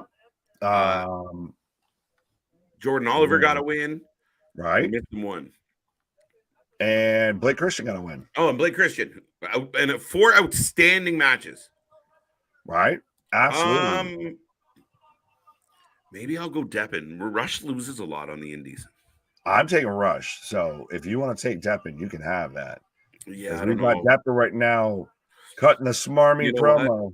I like to go up opposite to, the crowd or you if I can. But Leo, I mean, if you're trying to sell eyes on tonight's show, I think you need Leo Rush on the card. Leo Rush versus Joey Janela. Yeah. Okay. Yeah, I'm going to agree. I hate to be agreeable. I just got even at 500. I'm 2-2 now. I think you're 3-1. We get credit for Joey Janela. Nobody was picking against him. I think he froze, or he's really into what I'm saying. Look, Nick is listening so attentively. He must be frozen. He's quiet for 10 seconds. He must be frozen. You look like you were pondering your answer. I'm pontificating on the mountain of omnipotence. Right on. Tony, sorry, go ahead. Tyrus is a bum over wrestler, but he's taking the win. Because I was also talking about NWA because Damien asked about Tyrus versus Matt Cardona of who we thought was going to win. Yeah, I think I threw in the chat that I kind of felt like Cardona might be on a farewell tour. I mean, we saw him lose to Joe Hendry on Thursday. We saw, I don't know. Is he done with Impact? If he's done with Impact, is this his last hurrah with NWA? And then does he show up on WWE with his wifey? He's the Ken to her Karen. Oh, maybe we get then the problem is you can't put him up against Miz and Maurice because they're uber heels as well. So we're gonna have to put him up against another. But the Miz and Maurice then become baby faces of who cheers for Karen. No, Chelsea's buried her. I mean, it's really interesting booking with her right now. Little bit. Are you like frozen pizza? Are you frozen like frozen pizza? What? Are you frozen like frozen pizza? I can go for some frozen pizza right now. It's a Saturday afternoon, right? It sounds lovely. Got them vitamins, why? Right. No, it's winter. We're cold. I don't know what to tell you. No, I think it's more because I froze, bro. That's probably when that came in. Sorry, my brain went to food. Thank you. The munchies. 100%. It's the middle of the afternoon. Trust me, you just saw me. For those who were paying attention, saw me trying to sneak a nibble on something there. My sponsored Pause for Cause was brought to you by Doritos, so we're good. We're good. I mean, I'm feeling it. Oh, Leo with the little bird, smacking Deppin in the back of the head. Did you just call Leo a little bird? He flipped a little bird. Tweety bird. Tweedly-dee-dee. Rockin' Leo. Tweety. Inzaguri. And Leo's quick as hiccup. And there's no doubt about that. Right. Ooh. I think Mike Bailey versus Jonathan Gresham will steal the show in the first round of this tournament. No shit, Sherlock. I think that's if they're doing the whole first round in session 1, that's the main event. Undeniably, undisputably, that to me, you could have had that as the main event of this tournament and shut up and take my money. Yeah, I mean, again, we were surprised that it was a first round matchup, but it's a hell of a main event for the first session. It really is. So I have no doubt that, I mean, listen, they're up against stiff competition because even the Joey Janela match was better than I thought it was going to be. It was a pretty good match. And I usually don't have much good to say about Joey Janela, but even though it was Joey and Starboy, another guy that I'm not a huge fan of, I thought they delivered. The no selling on the suplexes, Nick. You were spot on. Like sell a little bit, give a wobble, then do something. At least make it look like it hurts. God damn it! Oh, and Deppin just says, "Fuck your." It's good that Deppin's a heel because he just shrugs, "Fuck it," and walks off. Yeah, you can tell because that man just hopped down and the ring apron, the ring apron just went with him. To his credit, he didn't botch on it. Yeah, well, when it's held together by fucking pipe cleaners and shit like that, and Red Green put it together with some duct tape. Do Americans know Red Green? Yes, I know who Red Green is. Okay, good. Okay. Yes, I know because I got CTV and CBC. That's amazing. I grew up that close to Canada. I'm unofficially. Yeah, dude, I didn't know our shit had that range. Well, like I said, when you grow up like 10 miles away from the border, you're basically Canadian. Shit, there's towns in Canada that don't get the CBC. I'm Canadian by default, I guess, here. But yeah, no, I know of Red Green. If that shit was held together with fucking paper clips and, loose leaf paper. If you can't be handsome, be handy. Good advice. I was gonna say now, when in between session 1 and session 2 here, when I'm trying to, when we got to open the windows and let the smoke pile out and everything, I'm going to be turning on some Red Green. Right, duct tape. Can't duck it. Fuck it. Did you say about winter? Oh, winter is coming. Pause. Becky and Seth versus Karen and Cardona. There you go. Or Emma and Madcap. Well, Madcap had a big win last night, shockingly. Yeah, it's now he's going to get his chest caved in by Gunther. But if we're going to just put all the couples together, didn't they do that already with Total Divas and all? Right. Does Gunther get like Real Housewives of professional wrestling? Right. Does Gunther get like a little valet of or friend of his own? Like, is there a wrestler out there that we can put with Gunther? Why you thought? Oh. No. Well, I'm just saying, like, if we're meant, like, he doesn't have a Ludwig Kaiser or Giovanni. I don't know. Does Gunther's wifey wrestle? I know I've seen pictures of them together. I don't want to continue on and entertain this idea, so I don't know why you keep wanting to. Well, I'm just saying, Madcap, Emma versus Gunther, and brought to you by E. Gunther and Gretel. Gunther and Gretel. And their fucking dad, Hansel. He's so hot right now. That's when you get the Hoff. That David Hasselhoff comes out. I thought you were referring to his partner. No. Hasselhoff is big in Germany, even though Gunther's Austrian, right? We don't know. It's been a bit of a mixed story. Yeah. But yeah, I know Austria. Just goes Austrian and circles a certain part of the globe. He's like, I know he's from somewhere there. Right. He's in this area. We call this freaky deaky sex town. What the fuck? No, that's a movie reference. That's tough to pull out of nowhere. The circling the map thing is where that came from. Did you enjoy SmackDown and AEW Rampage yesterday? Enjoyed, yes. Love, no. Rampage, not so much. SmackDown, yes. Rampage, not as much. But if you do want to watch how we felt about SmackDown and Rampage, you can go ahead and absolutely watch that stream that we just put up last night. Why? True this story. Is the part where you talk now. Yeah, folks, we got 2 streams up. We got the doubleheader from last night, of course, and we got a whole lot of other content coming your way. And the front row just says, "Move, motherfucker." Yeah, the front row's like, no. Tope Con retirement there from Leo Rush. Right. Oh, wow. Leo gets Tony up and down. Oh. All right. Some backdrop surprising power from Leo. But I mentioned this when you were on your little pause there of that they need somebody who kind of looks like a dominant force throughout this tournament. I don't think we're based on the lineup. Sorry if I interrupted you there, but based on the lineup, Nick, I don't think we're going to get that. Like, I mean, Deppen had a shot at it, but I don't think he's going to win this one where he could have kind of came in and just kind of stomped the mud hole. But honestly, I think we're going to get like the session 1. I mean, we're just leading up to Gresham and Speedball. I mean, on the way there, we're getting banger after banger after banger, not to, steal someone else's gimmick, but I think that's what it's going to be. And I think when we tune in tonight, they're going to up the level and we're going to get into like Leo and Janela and big cutter, eh? 8 springboard cutter stunner there. Oh, no, don't do it. Yo, listen, Joey Janela, if you can hear me, the tombstone pile driver is a finisher. Young Bucks, Tony Khan, Joey Janela, if you can hear me out there. Right. For respect to Mark Calloway. Speaking of fucking tombstones being kicked out of. 2. Yeah, no. Motherfucker.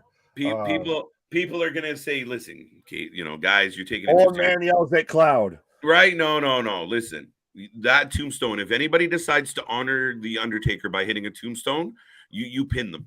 They do not. It should be protected. You do not kick out of a tombstone, a super tombstone, a tombstone on a set of stairs. You do not kick out of a tombstone. Period. How is the pedigree right now technically a more respected move in professional wrestling than the tombstone? It's crazy, right? That's a valid point because nobody touches it. Nobody touches it, and if you hit it, you don't kick out of it. Right. Granted, it might be because the guy who did it runs the other company right now. But right. I think as we're getting Deppen for another a tombstone code breaker combo almost. Wow. I will give them credit because that was a hell of a fucking tied up pinfall and everything like that. And I respect and I get that every match is great, but it gets to be so fucking much. No, I think I'm okay with it. Like, I mean, that's why too much of a good thing doesn't ever hit you with that. I'm just saying, like, to have something that's different. If this was like a weekly thing, like if it was like a weekly show, and like, I mean, you're right. You need some cadence to it. You need to pace it out a little. I think because it's a one-off and it's like this big deal of like the J Cup is back. They're like, everybody's gonna put on a main event fucking show. We're gonna give them 12 main event matches in one day. And I think that's okay with me on a one-off like this.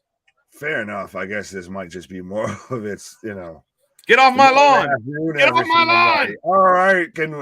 Can we calm down for half a second? I like a match where I don't give a fuck about what's going on. Tony is all over Leo Rush right now, folks. And if you haven't made a prediction, what are you waiting for? Ooh. On the interview, Bianca Belair wants to team up with her husband, Montez Ford, Miz and Maurice, another match at Beth. No, we don't need the Real Housewives of WWE. Just stop. No. Right. I like the Michael Jordan gif of just stop. Get some help. Right. Oh, wow. Tony dodges the springboard cutter and just ran his shins over the back of the dude's head. Fair enough. Steven pointed out how Rampage next week will start at 7 and go an hour before SmackDown everything, because shout out the NBA. That's what happens when you have a deal with Turner. Dun, dun, dun. So, yeah, we will be here next Friday for 7 p.m. I like it. We'll be off. I almost want to stay afterwards and watch the 3-point competition and the dunk contest. Listen, let's do it. Let's fucking do it. Let's go. Strap on your boots. I'm all for a good fucking. Yeah, this is when you just know we like hanging out with y'all. Right? What else can we? Channel 4 fans, by fans. Right? next week on the we channel. agree to disagree, and we just kind of keep it that way. We have a positive time while we're doing it. Right? We're just finding excuses to be here. It's fucking hilarious. Next week it'll be like on Wrasslin for Life brings you the Antique Roadshow. I heard Big E's going to be on there. Right? 12-hour marathon. We just start covering the A&E shows that WWE does. It was just I want to just come on and talk. Right? I need something in the background. Oh. Third, my guy. A third. Oh, and Lio Rush flips it into pretty much his own as Leo's. That was a good pile driver spot for sure. Yeah. And a huge frog splash. Tadpole splash. No, that man hit that like Rob Van Dam. 2, 3. So little. Leo. It's like getting hit by a splash from Kevin Hart. But no, you get that extra extension and everything. Trust me, him, Montez Ford, hit fantastic frog splashes. KO's is the bullfrog splash. Because that man, short round and all around. What? Wow. Pardon. Jordan says, what's up? How are you? We're doing well, sir. Thank you for being here. We're always pumped for some GCW. And of course, today being the Jersey J Cup, Lio Rush picks up the win to advance to the next round. He will take on, who do we say? Joey Jarhead, Joey Janela. That's right. So Joey Jarhead. So up. Lio Rush. We will get Lio Rush and Joey Janela in the second round. And we got 3 spots still to be determined. I don't know. I assume tonight, folks, when we're here back at 8 o'clock for session 2, we're going to get Blake Christian versus Cole Roderick, Joey Janela versus Lio Rush, and we're going to get Alex Shelley versus the winner right now of what's coming up of Billy Starks, the, speaking of indie darlings, recently featured on AEW, Billy Starks versus Charles Mason, the one and only female in the tournament, Billy Starks. Do you think Mason's seemingly desire to beat up all the independent women is becoming a problem at this point? I mean, he put hands on my girl Allie. That's tough. Again, that's why it's at times I get its storyline is kayfabe, but at times it's why it's hard to get behind this man of like you just think it's a little too much. You're just the dude who beats up chicks, congratulations. But I mean I am a fan of him just because I've seen him in pretty good angles and I like kind of the work he was doing. But lately it's a lot of all right, Charlie. That man with a golden shovel. I feel when Bussy, Effie, and Ali Catch beat him and then declared everyone except for Charles Mason wins this match. That's when it's like, all right, you threw all of the dirt on this man. Right. So I have to go with Charlie on this. I don't think Billy's got it. He does get good like independent heel heat of like no matter whether it's because it's go away or what have you, it's just a lot of fuck you energy around this man. And listen, I like when he was using the piano wire and he would like, and it would, but he was getting other, guys in his division that he was going after. And you're like, okay, this guy's pretty creepy and pretty badass. He gives me a bit of Sam Shaw vibes without the drawings. So Nick, I mean, but he's on this stretch now of just like, all right, what woman is he beating up this week? Who's the female on the roster? All right, so Mason's going to face them. But so we've got Charles Mason versus Billy Starks, folks. Coming up next, give us your predictions in the chat. If you're taking Mason, I'll take Starks then. I guess I kind of can't say I'm not a fan of the man and then pick him to win the match. But all right, me and Chris are still even 3-2, 4-1 over here. Here comes Billy. A white rabbit, I guess. But now, with all that we said, Billy's no pushover. We've seen her in some pretty, tough matches. So we'll see. She reminds me of young Candice LeRae. Absolutely good shout. I'm okay with that. Yeah, very similar. Matches with men would have the blood, guts, and gore match, those stiff as hard as shit pause matches and everything like that, and looked like she 100% could hold her own, and you wouldn't expect her coming out like that, with the big bunny hat on and everything. Right. So we'll see. I mean, there could be an upset here. But you think Mason's the favorite? Yeah, no, shouldn't he be? Because of testosterone? Maybe. Is that not inappropriate? Because of a certain chromosome? Why? I'm just saying. I mean, the thoughts and opinions are those alone of KJY. Well, I mean, let me dig out of this hole. I just put all of the words in your mouth. Pause. Right. But we've got Billy Blue Hair versus Charles Mason right now. Charlie. And the crowd's instantly chanting, "Fuck him up, Billy. Fuck him up." Yeah, I'm not sure. Can I say that on YouTube? Hi, YouTube. Yeah, YouTube's, yeah. We didn't say it within the first 30 seconds of the video. We're good. Yeah. Well, it's all right. Just means we get a yellow mark instead of a green mark. As long as it's not a red mark, we're okay. Oh, wait, hold on. I didn't know that we got yellow marks. We can, yeah. We'll talk later. Right. Billy Starks for the win. All right, Billy. People on the Billy train. Billy Starks is my. We got a 2 count out at the gate. I think she's the one that will be. Already big Snapdragon right out of the gate. Billy Starks. All right, so my prediction's not off to a good start here, folks. Yeah, but he does play that sniveling heel of like, I'm not supposed to get beat up, and then he just like snaps and then manages to hit some cool shit. Yeah, I could definitely see him being like like you said, a sniveling heel on like a WB show for sure. Right, like you went all that way with it. I was just saying. What? I said you went all that way with it. Of he's uncharmed or something like that. Yeah, like I mean, saying, Starks into the ring like post. Fucking Riverdale. On Smallville. There you go. Wow. Oh, well, Mason back in control on the outside. By the what? Starks for the win. Starks for the win. Starks for the win. Starks for the win. Starks for the win. Starks for the win. I know how you feel. Right. You think it's an Iron Man convention? Everybody's picking Tony Starks. Right? Yeah, it's not the same person, people. He does not have a suit of armor.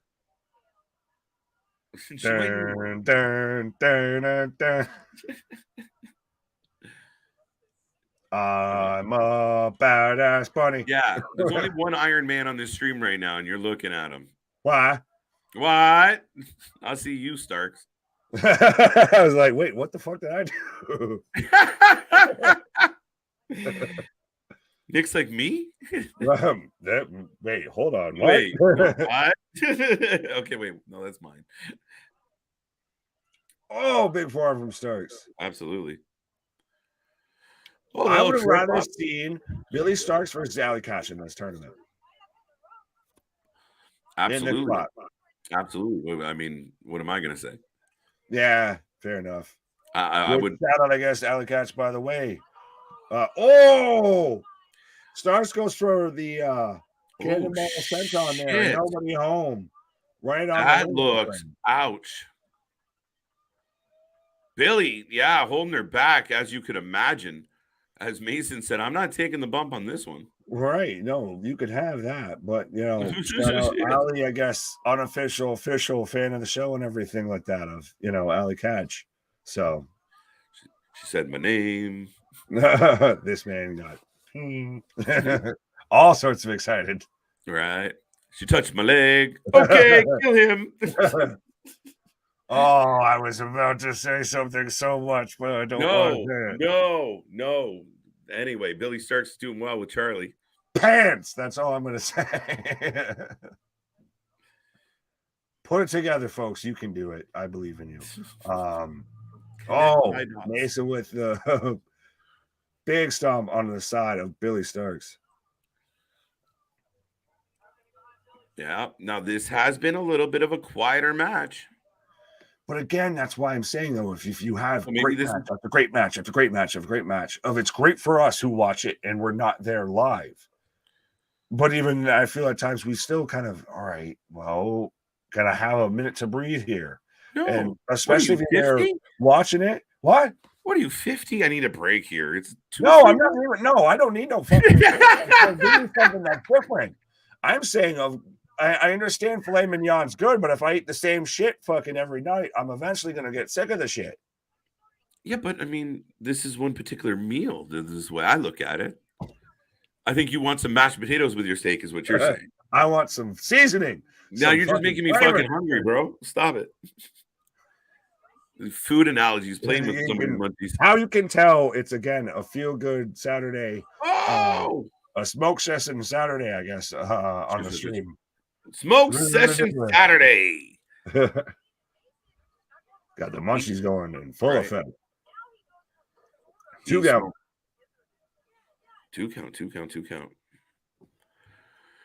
I think about GCW Jimmy Lloyd birthday party invitational is 25th birthday, February 17th. Holy Damien, what do you ever watch the actual show like during the show, or are you always just looking for the like?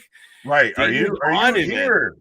I appreciate it, Damien. We'll have to take a look at it. We'll see what the card looks like. I appreciate the hopium, but my guy, you've literally messaged me the Dynamite card when we were on Rampage when they announced the Dynamite card. Like, it's amazing. I'm here, guy. Like, I'm watching what you're watching. Chris is against me too. So this is how you felt when we opened the show today, where nobody agreed with you and you got out to a Jesus Christ. Oh shit. Mason with a big ass right hand and Starks set up in the Tree of Woe spot in the corner. Wow. All right, folks. Now the winner of this match takes on Shelly. Who? No. Alex. No, Alex Shelley. Shelly lost. No. Oliver. Oh, Oliver, for fuck's sake. I watched the things. A lot happens, man. Like you said, there's a lot going on. And Destroyer. Yeah, no, I did too, Chris. Yeah, shut up. You can have that. That ain't even what I'm mad at. I'm still waiting for Gresham versus Speedball. Yes, and we got one more match for that one. Off session 2, because again, we don't know fully what's on session 1 and what's on session 2. I think session 1's going to round out the first round matches, and then session 2 will be the rest. That's my assumption. And it's a perfect main event. We got one more match after this one, and then the main event, I believe. Fair enough. So, I mean, we're looking at just over 2-hour pay-per-view. Not bad. 3 hours. Big German by Billy. Look, putting on a show, lady. Maybe she is made of iron. Yeah. I mean, I picked her to win. So I can't sleeper hold, the Kata Hajime, the Coquina clutch. They're all just the same move, just different name. Oh, bridging German suplex for a 2 count. The second one sounded like a dish. The Kata Hajime, that just means you're fucking hungry, my guy. I get that in combo number 2, buddy. I get a special number 5. Kata Hajime. Oh, Billy got... Oh, no. Okay, that was not very pretty. How dare you talk about Billy like that? Oh, Jesus Christ. Someone check out Charles Mason. Hell, like a motherfucker. Stop doing tombstones. That's what, 5? 3 matches in a row. 3 matches in a row at least. I can't remember far enough back because will affect your short-term memory. Right. But that's at least go. So that's 3 matches in a row of tombstones. Oh, he spit her face. He pulled the Papa Paul. You're supposed to spit it up that way, not at her. That's nasty. Yeah, she fell all the fucking way into that tombstone. Just like a drunk chick trying to leave the bar. Just She going left. She down right. Pull up. Yeah. That's where you get the group of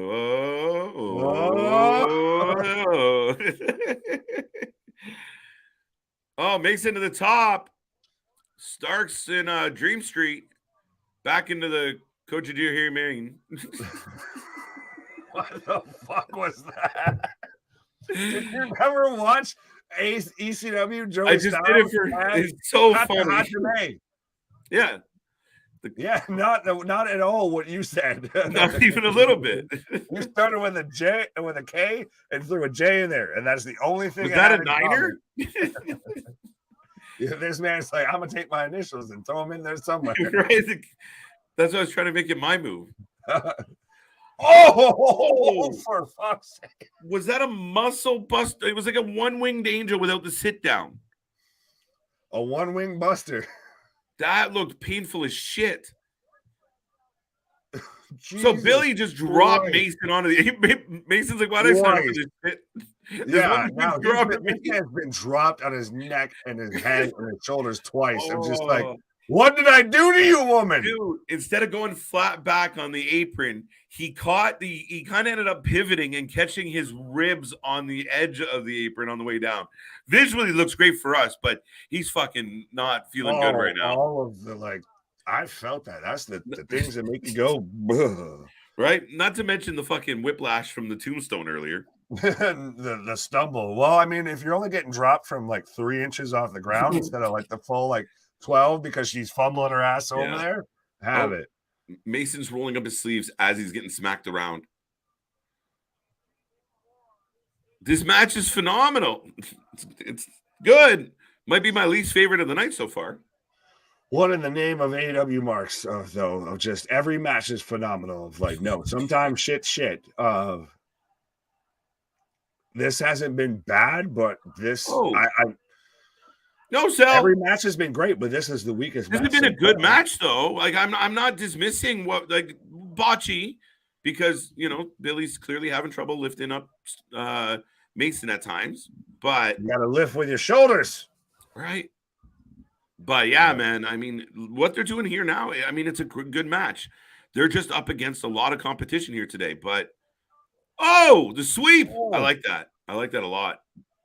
This would be good on an opening to mid-show House of Glory card. You know what? No, actually, I think but to your point, I think this is a bit of a breeze spot before we get into some real bangers. No offense to the two people in the ring. It's just a different pace of match. Bailey gets a 2 on the roll-up. Sloppy small package. And now, he was about to go with the trifecta there for the Undertaker of hit the tombstone and then turn around and hit the choke slam after he's already got the dead man gimmick and everything. Yeah, sorry, I got stuck somewhere. You're fine. Whew. It just caught me funny. No, you're good. I throw a lot of slow pitch for softballs down there. So. Listen, I ducked it, but it's still caught. Starks up top. Swanton. Oh! The Kata Hajime, the Coquina clutch, and he's got the body lock. Fucking no Excalibur matter which way she rolls. The Coquina clutch. Coquina? There you go. You got it on the second time. This isn't a Cuban cigar. It's not the Cohiba clutch. I would definitely be down for a Cohiba clutch right now. Is that the brand we're smoking here?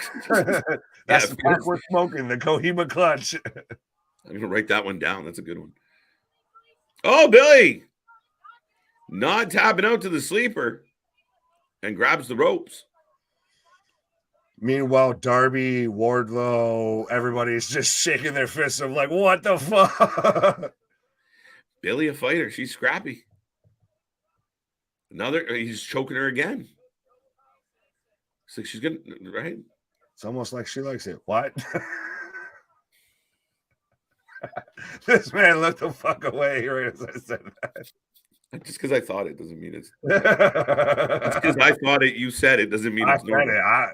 Fuck it. We know by now. I'm gonna say the shit. Oh, and another tombstone and a twisting spin out tombstone. Yeah, that's done. Sorry, Billy. So I will take a 4-2 record.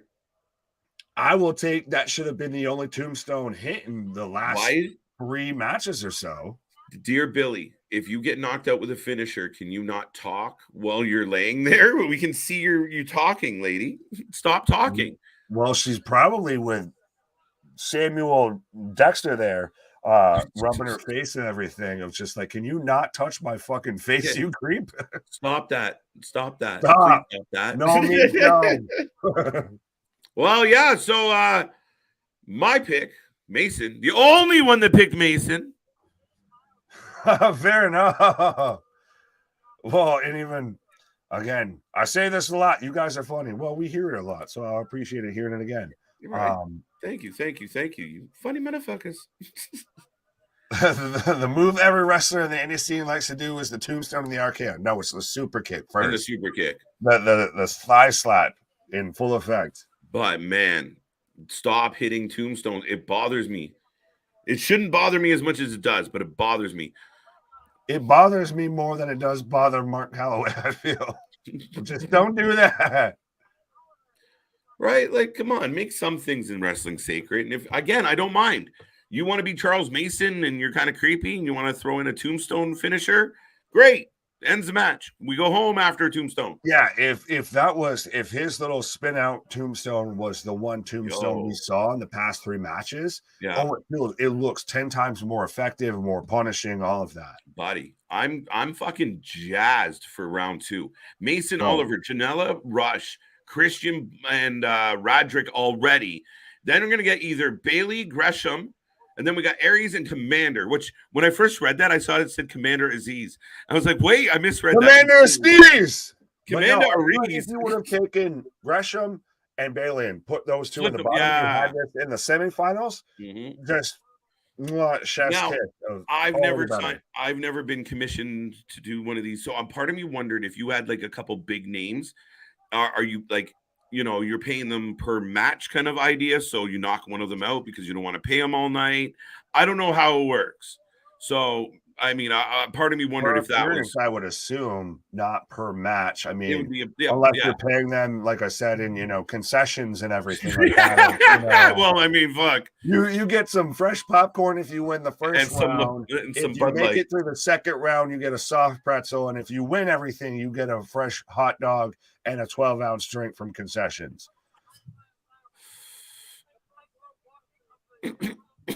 Go ahead. I made this man just have to all the way fucking pause to the cause here.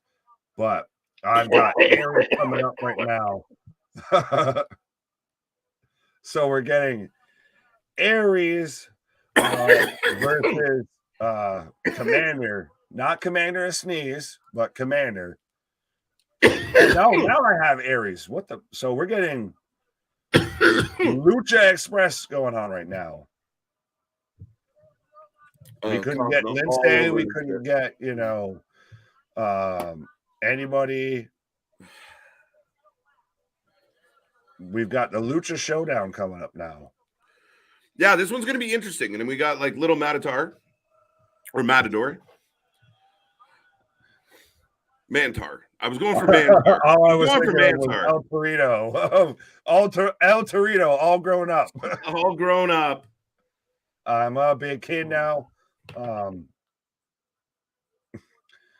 But yeah, again, if you would have had one of these guys versus Speedball and one of them versus Gresham, and then we get those two in the second round, and I get you do have to have a main event of this show, but you could have like you had that at the beginning with Alex Shelley versus Jordan Oliver. That's still to me match of the night. You think so? Oh, so far with this first session, that's so far match of the show. Listen, man, we've seen a lot to hear today. Shit. And we only got more, folks. What was that was solid. It was a really wicked kickoff to the show. My nostrils are burning, bro. That was timing. But back to the point. What was the second fucking match? The second match would have been... Oh, Blake Christian, I think, was my favorite match of the night. That was your favorite match? I thought it was excellent. I thought Blake Christian was outstanding. Fair enough. But Alex, you might have... I mean, it's a tough argument. Everything was good. Everything's been solid. Everything in that whole match was crisp, clean, 100%. But we do have Aries Yeah, versus Commander right now. It almost feels like we've got Commander of Sneeze here in spirit, because if you fudge a letter or two on Aries and you add it to Commander, we've got Commander of Sneeze. So yeah, this is what happens when you play 2K22 and you just pick Luchador as your fucking style or whatever for your default creative guy. Feel right, a little bit, but I mean, Aries been around for a minute, and I was talking about Commander. He looks like you're going to Commander, my bad. Oh god, I keep mixing up who's who. Fuck. Mexican surfboard. there's a never mind. Oh, what in the hell? Why you gotta swing? Whoa, flipped. Moving on. Aries for the win, says Bonkers. Welcome back, Bonkers, by the way. Been a minute, buddy. I think I was on break when you popped up earlier, Cirque sir. Mexicano here. I feel Cirque de Luce with Cirque de Luce. That was such a contrived ass spot. Spot, but it was pointless. Like it had no like. It was really. You fucked that up. Okay, here we go. Yeah, this isn't going well. This when is a springboards go wrong. Yeah, they had that pause, that stop moment right there, and usually you get an applause from the crowd. They botched again. Men, how many cervezos you had today? Well, when you're sitting that back there that long, you're like, well, shit. Fuck it. A little bit of a cheer this time. The crowd didn't seem too impressed with this exchange so far. I think these two guys need to take a moment and calm the fucking Red Bull down a little bit. Yeah, think about what you're about to do here now. Oh, that didn't. Okay, that was a little better.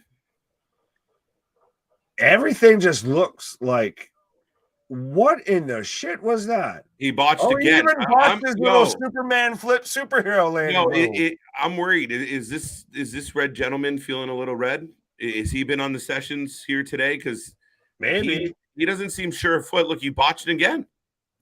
Sin Cara in a Hey, we found Sin Cara. Accusations. Yeah, but Violent J there, Aries, what is the juggalo? He's not exactly sure foot either. It's so funny, dude. And I get, I couldn't do half the moves these guys do. No. If you're gonna go for it, you better fucking nail it. Oh no, and that's the thing, Nick. Is just, and I mean, you see this at times with independent shows, and you get a couple wrestlers that.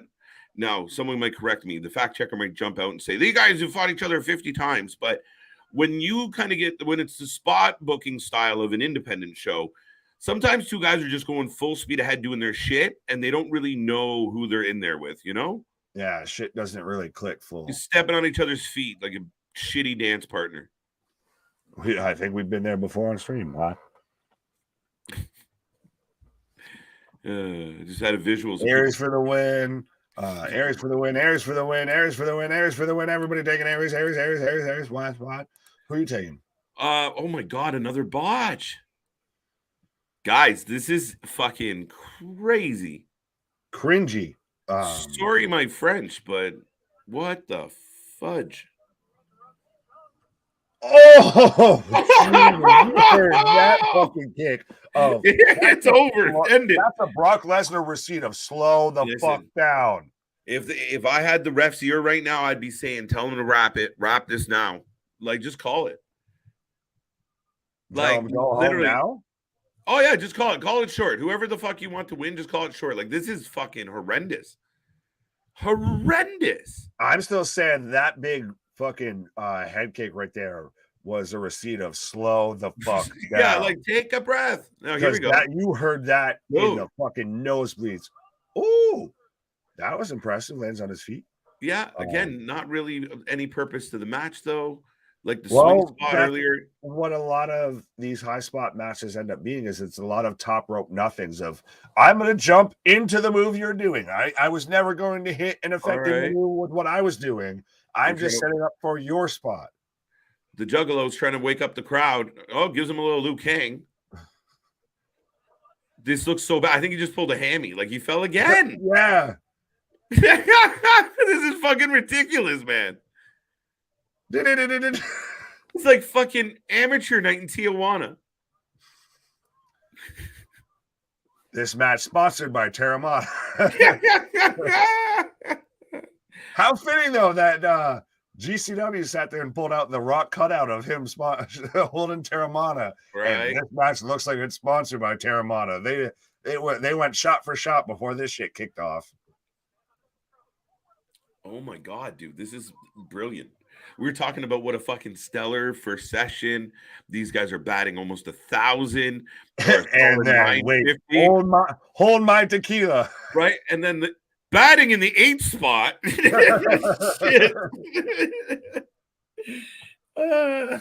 Knuckles no hits. Got the fucking batting helmet on like this, and then he's just, swinging with the bat upside down. It's like, come on, fucking Harlem Globetrotters of baseball.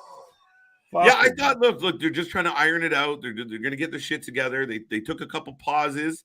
It has not progressed. Look how slow this shit is. Oh, look sell shit. It! Somebody sell something. Shotgun drop kick at least. Yeah, but no, the man hits a fucking slingshot stunner. Slingshot backpack stunner, and nervous. No sell. You think it's nerves? No, I think it's just again communication. Again, we get that same spot again. Listen, if that flip turned into a DDT or a Hurricane Rana, fine. But just to do it is fucking ridiculous. That's like you're playing your friend in Mortal Kombat or Street Fighter. They don't know how to fight, but they know how to hit one taunt, and they just keep doing that same taunt the whole time. Right. Stop doing that. Get down. Quit hitting the fucking sweep kick. Do something else. Okay. Back up to the top, which I don't advise. Commander with a shooting star. That was clean. And then kicks out, barely kicks out. Dude, I know I was picking on Commander, but I mean, Aries isn't fucking in, like you said, he isn't in great shape either. Oh, this is brilliant. It's like a car wreck. I can't look away. We were waiting for it to happen. Oh, that was nice, though. The lumbar check. Oh, yeah, two count. Tilt-a-whirl lumbar check. There you go. Chris is changing his story now. It's maybe not nerves. Might not be nerves. It might be other factors. You shouldn't need a breathalyzer to go out and have a fucking professional wrestling match. Allegedly, accusations. We want to be clear here. We do not know the current. It could just be nerves. It could be weak knees, but it does look a little. Knees weak, mom spaghetti. Oh, fucking hell. Yes. That's why we're friends, folks. I was going to say, well, if Scott Hall can sit there and have a wrestling match with a mixed drink in his hand, right? I think these guys should at least be able to put on a halfway competent fucking thinks match. He's Julian or something. Oh, what is happening? Oh! Is this John Moxley in face paint? Because this man's just randomly, unnecessarily just flipping off the bird. Funny. And then right away, Commander goes to no selling in the corner, just like, dude, would you get back here? Well, the bird. The bird is the. Oh, they're back up on the top turnbuckle. Again, not advised at this point in the match. Oh. So this is what it's like to watch a bar fight in Tijuana. No, I think that would. Oh, that was. It looks like it with the way he just said, "Fuck on out of here." Yeah, I know. What the fuck was that? Oh, that shit. Amazing. That was amazing. He sobered up for that one. Come on. The sobriety walk. What happened there? The walk is line. He's like, I got it. Sobriety walk. Sobriety walk senton. Allegedly, folks. That man got all of the elevation, though, too, on that shit. That man, literally like a trick shot in a Nike commercial. That man went up out of camera and came back down on that motherfucker. Oh, there's another 2 count. What are we going to do? What the fuck? End it, please. Oh, come on. You're killing me, Smalls. Well, you're not alone there. I guess Marvin saying I can't stop laughing. And Christopher saying, KJ Nick, you guys are making my Saturday. Well, don't worry. Oh, we love your that. Saturday, your Sunday, your every day. Holy We're back to even later tonight. Two count. Yo, who's this dude? Like, unreal.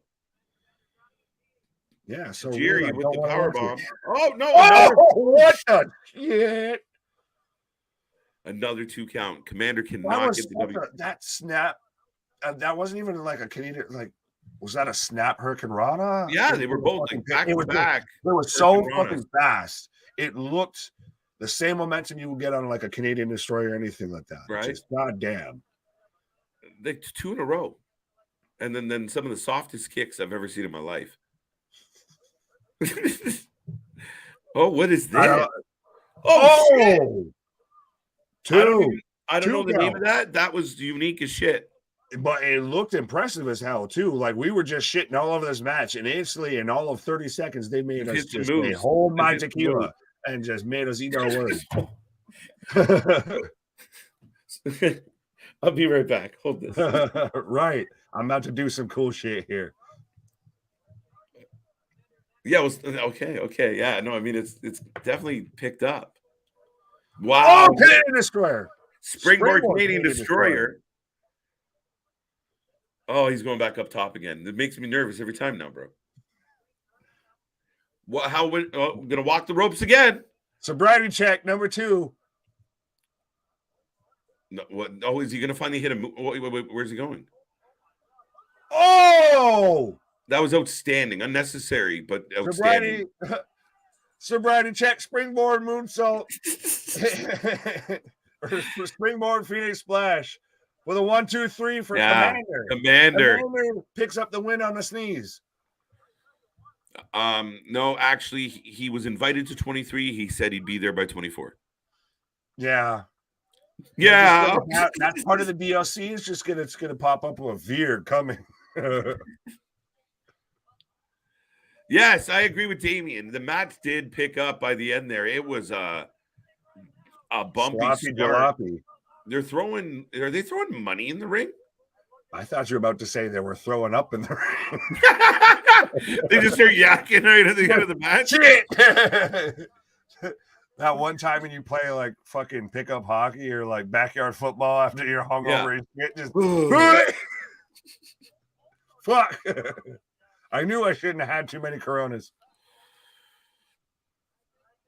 That was a weird match, man. That was one of the botchiest ordeals I've ever caught before in my life. Right. Butler, what up? Marvin, 4-3, 3-4. So see that, I guess you're either the same person or almost the same person. If y'all got just take your same records. I don't even know who I picked at this point. That match was hilarious. We picked us in that match because we were better than both them motherfuckers. That was insane. Like I've never seen such a succession of like legitimately could not figure each other out. Like, oh, sorry. Oh, my bad. Sorry. Oh, not there. Oh, like yeah, more balled up ones than a fucking Is that a thing they do? I was about to go with a joke and I stopped myself halfway through. But I've never really seen that before with them throwing money into the ring. It's got to be lucha tradition, I feel a little bit, and it's one of those of it. I've never seen a match go from so botchy of like, oh my god, call this it, like cut this right now, just fucking wrap it, call it to the points where it turned into an honestly a solid match, outstanding. Yeah, it turned on a fucking dime. Oh shit, yeah.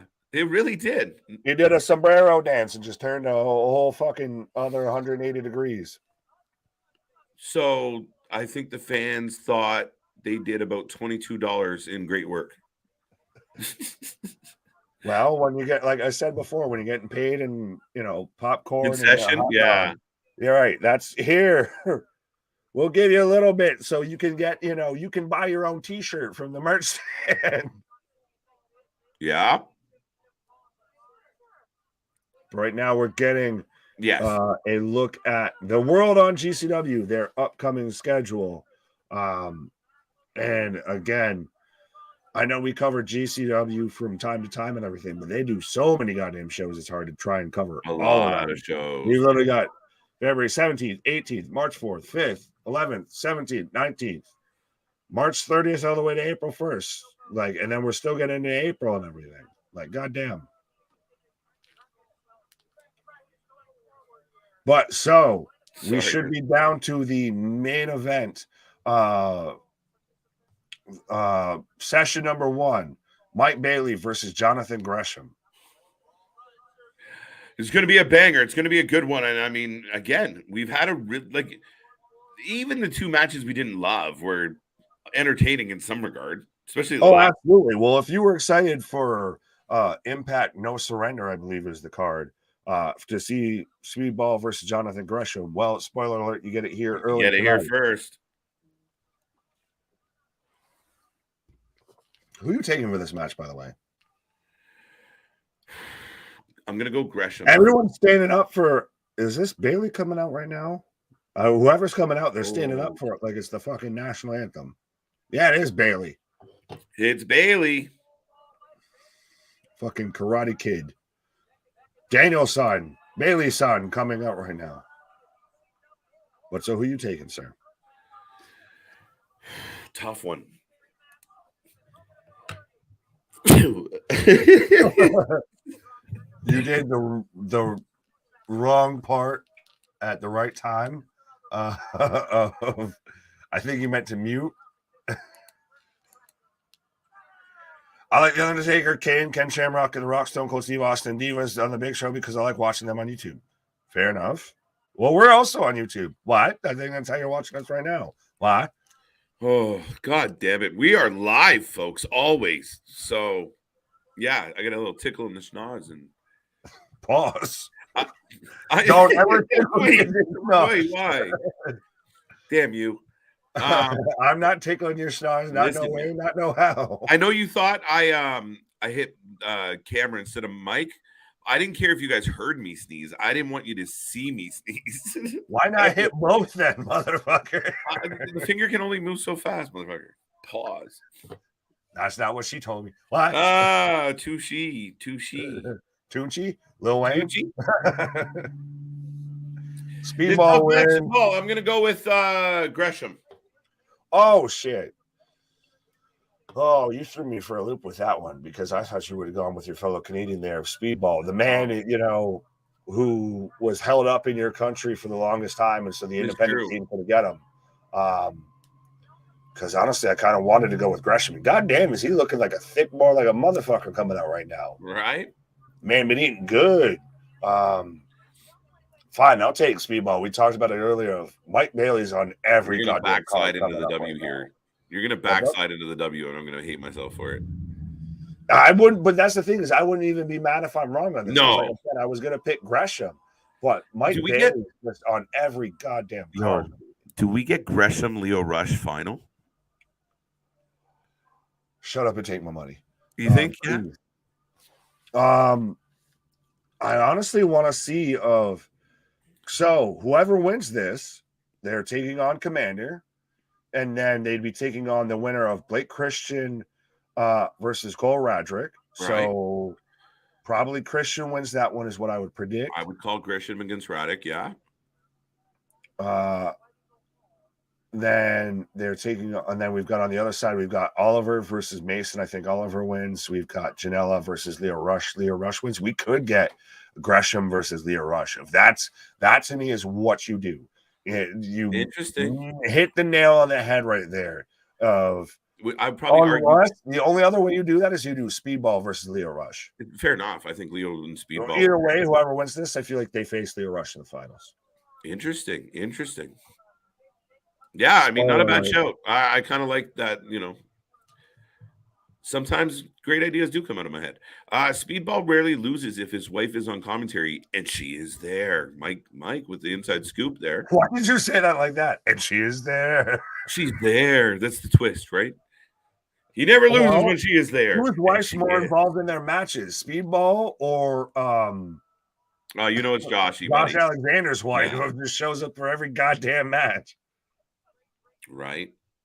But so we've got Jonathan Gresham versus Speedball Mike Bailey kicking off right now. Both men locked up in a headlock. So give us your predictions, folks, as we're wrapping up. I feel session 1, but then again, we don't know. They could still we don't know a whole nother fucking round. Yeah, we don't know what the plan is here. Jonathan Gresham needs momentum, and I feel like Mike Bailey match with him is going to be great, and people are going to talk about it. Absolutely. Complete opposite of what we just saw in the previous match, by the way, folks. These guys are on point, crisp, clean, fast. Well, Jonathan Gresham, should be a star in AEW right now, but Tony didn't want to listen to where he was ranked on the PWI and everything. Listen, I understood why they took the belt off him, whether he liked it or not. Because he's just a little fella. No, not just that. But partly. Partly, maybe. But I mean, again, you wanted to put it in the hands of Jericho or Claudio, or again, it was just at the time, it was all about name value. Claudio worked. When they gave it to Jericho, you lost me. Oh, yeah. I can see, you hurt your show. For me, if I'm Gresham, why the fuck are you mad at losing it to Claudio? But if you knew what it was going to end up, I could see you being mad. But, I mean, my guy, you're not Jade Cargill. You can't retire the fucking belt. Right? No, we got forearms going back and forth now, Nick. Absolutely. Why are we not getting, like, Gresham versus Danielson, like, in AEW's version of Ring of Honor right now? I mean, or even on Dynamite shit. Yeah, I mean, considering what we do get at times, why not, right? But these guys, I don't love the exchanging forearm spots. They look like shit a lot of times. Rapid kicks by Mike. Speaking of Liu Kang. Right? Rapid fire. Gresham's got the, rollerblading elbow pad on as well.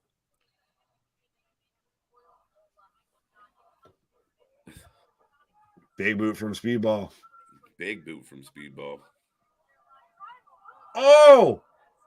Moonsault onto the outside, and there is literally not like a bit of breathing room as Mike Bailey's holding on to a fan right now. Like, don't let me tap out.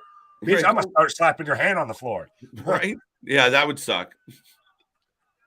But Gresham with an ankle lock on a Bailey on the outside right now. You're just grabbing onto that leg. Bailey got the outside of the ropes. Gresham doesn't give a shit. Drags him back to the floor. I swear every time I look at Mike Bailey, I just see like generic fighting game character number 5. With Bailey? Yeah. Yeah, I get where you're going with that. The mullet, the right feet. Yeah. Gresham won't let go. Like, what is there a count out? Is this no DQ? Did I miss this? Falls count anywhere? It feels like there's more rules than AEW somehow. Gresham's just latched on to, like, is this going to be a no? We get a double count out and they both advance? Do we get a triple threat in the next round? What? Yeah, like you said, how are we not? Loret's not even doing a 10 count right now. Yeah, I don't understand. The commentary is halfway mentioning right now about a count out situation or a double disqualification. Like, he's biting the man's foot. Don't do that. That's how you get. Count. Like, I don't understand. At what point does the ref go, like, you're not listening? He's still outside of the ring. I don't understand why there's no he's on the apron. That would, that wouldn't break up a count. Somebody help me. Is it a stipulation in this match, fact checkers? Is an ankle lock that effective when you have the little kick pads and everything like that too? You've got padding on your foot. So I'll look past that.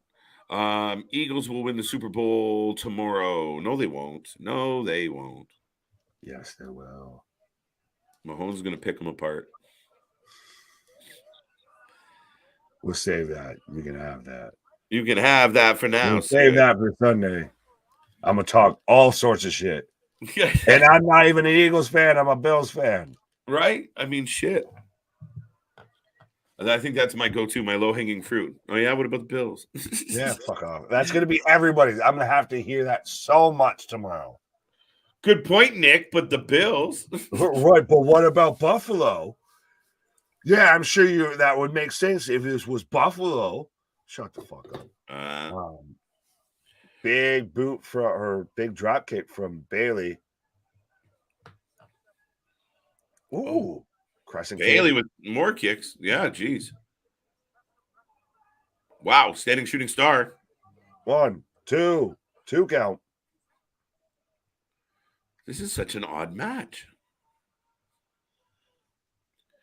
And is it weird that it feels like the air is out of the building? A little bit. Like this should be, because this should be a semifinals, a finals. This shouldn't be a fucking first round. No, yeah. I mean, maybe just the way, like the order. DDT. Oh shit, that looks vicious. Mike Bailey's mullet is in the front row right now. After that fucking elbow. Jesus.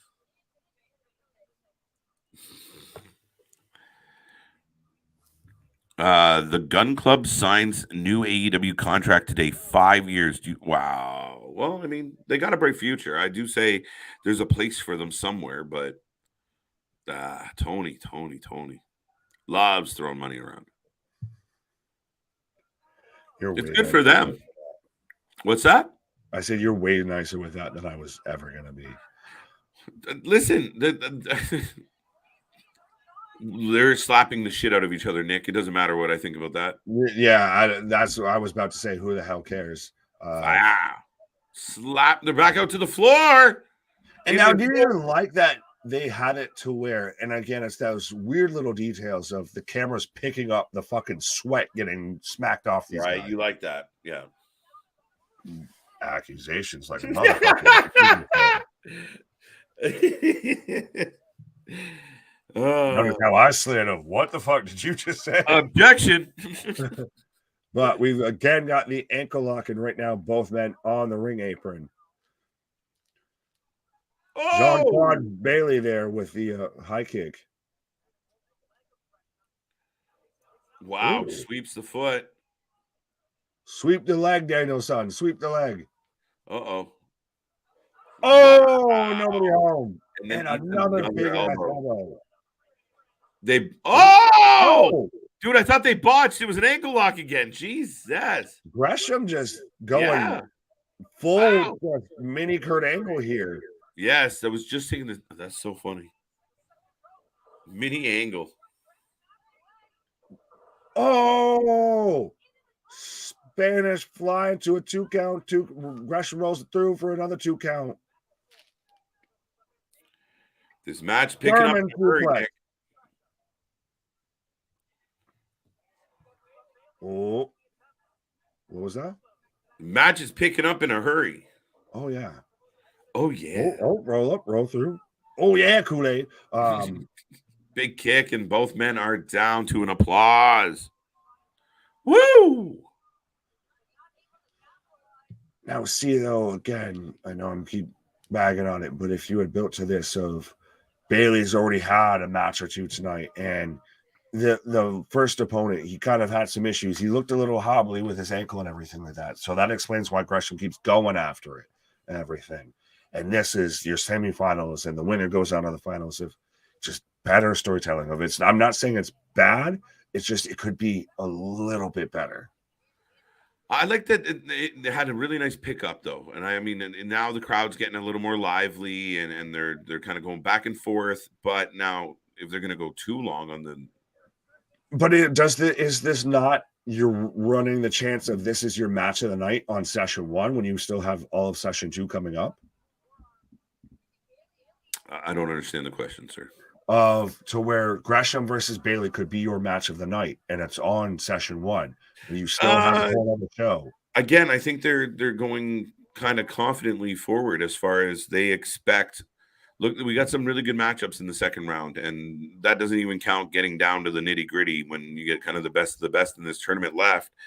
I think we're gonna have this match. I don't even know if this match is better than the Alex Shelley match yet. Yet.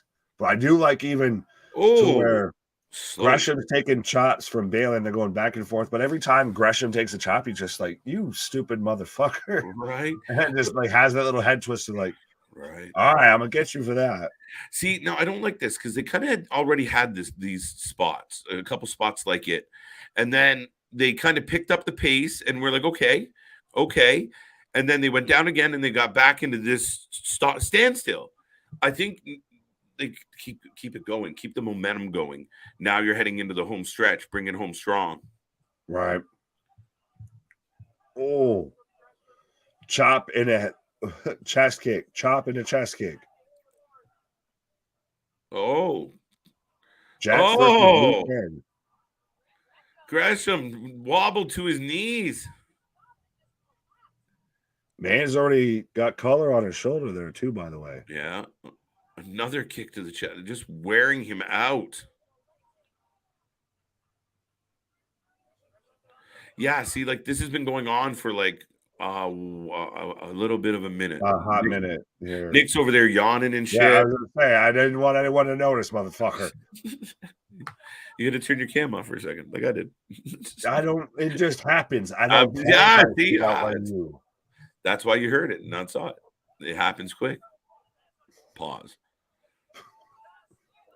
Oh! Listen, that's funny though. Mike Bailey's on his knees and he's at fucking Gresham's shoulders. What a huge clothesline. Right? It was a perfect two. Go ahead. It was just funny. Like the visual was funny because he was on his knees and it was the perfect height for the elbow. I'm still just as tall as you. Right?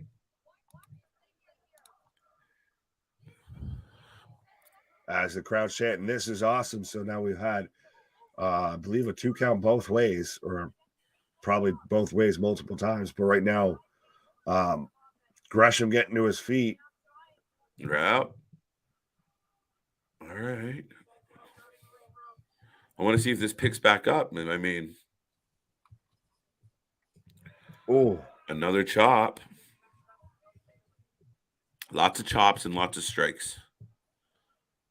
But see, Damien's even asked the question that I was saying there. Is there any matches on session 2 could beat this match? Well, we'll have to wait and see. The answer is yes. I'm confident. We'll be fine.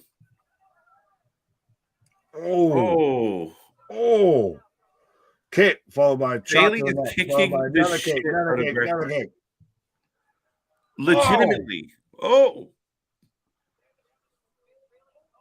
That man just fucking damn near caved his chest in. On Super Bowl weekend, that was one good series of kicks right there. So shit.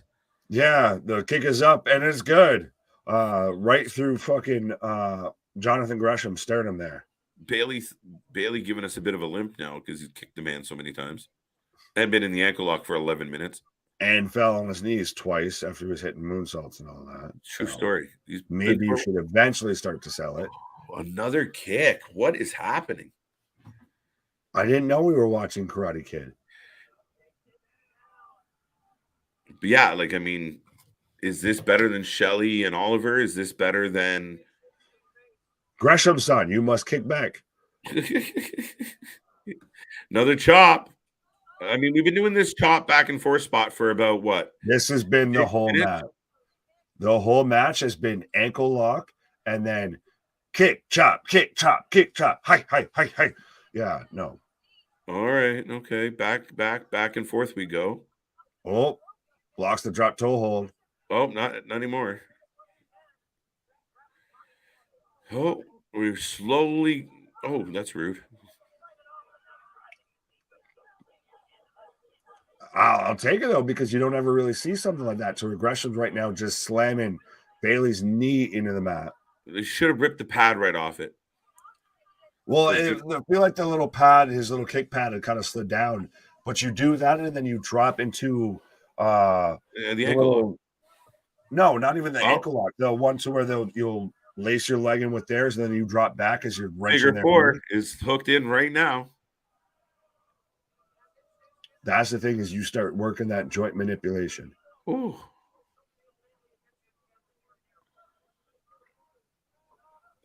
Is it interesting that they count the figure four as a pin? Like, no, because my like big toes over him, that counts as a 3 count. Yeah, right. My leg is holding. I guess because you're technically holding him down, so I don't mind. That's a good old school shout. I appreciate it. Being that the ref decided not to count at all earlier, at least just because it was old school doesn't mean it's good. But I think it is good, and it's old school.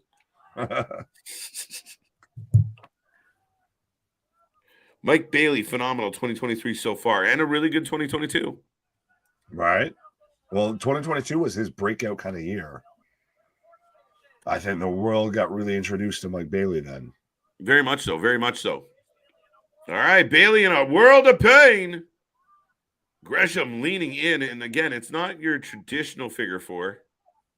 Yeah, no, it's a little bit of a sideways figure 4. I'm shocked that we didn't throw out like an Imi Ishii or something. Oh. Fuck you. Reaching. Yeah, that's what you were doing there. Reaching. Oh, back in, like, this has been a long match. Drawn out. Is it too? This is one of those of we're going to slow it down. We're going to slow it way down. Contract-minded guys doing safe shit. Again, then you build it to the fucking final. Maybe this that's is, why like I said, this took everything, and I feel like this whole show started off super hot, and then we're going to slow it down. We're going to slow it way down. Mm-hmm. Yeah, you could have just kind of flipped the entire card and it kind of worked progressively backwards, and I think the show would have built better. Yeah, you started off hot and you've cooled versus you start off and you heat up, you start cooking. Yeah, like you don't want to cool too far down because you got to sell us on another gig, right? Right. Dun dun dun. But yeah, Gresham still in control. Could not get the pinfall. Bailey limping hard. And more kicks. These ones are kind of soft, though. Another chop. Oh. He's so little. He's just a little fella. It looks so funny because he's jacked. Mighty Mouse, here I come to save the day. I like it. Yeah, no, this match is definitely kind of compared to the pace you had earlier. It's a little. Thing is you've seen Jonathan Gresham, as much as we joke about him being small or anything like that. He's still, I like the whole octopus and everything like that, and just being super technical. If you've seen him have pure wrestling matches for Ring of Honor and even on AW defending the Ring of Honor Pure Championship. Yeah, Final Battle was one of my favorite. Way more compelling, way more. You got invested in, way more action packed, way more showed off than this. This is right. No, I agree with you. Drier than the fucking Sahara with this shit. Right. Oh, there's another insecurity. Oh, Bailey lands the German and gives us the crane. There we go. Oh, he actually did the crane. Daniel's son, Bailey's son. Oh, moonsault. That's a little better. Tope, Mighty Mouse. Here I come to save the day. Oh, Gresham over the rope. Yeah, I mean, I don't want to take away. He's an outstanding athlete. Sometimes that's when the baseball slide on the outside, and then Bailey hits the fucking pop-up moonsault right on to Gresham. Right. And he's still selling the knee.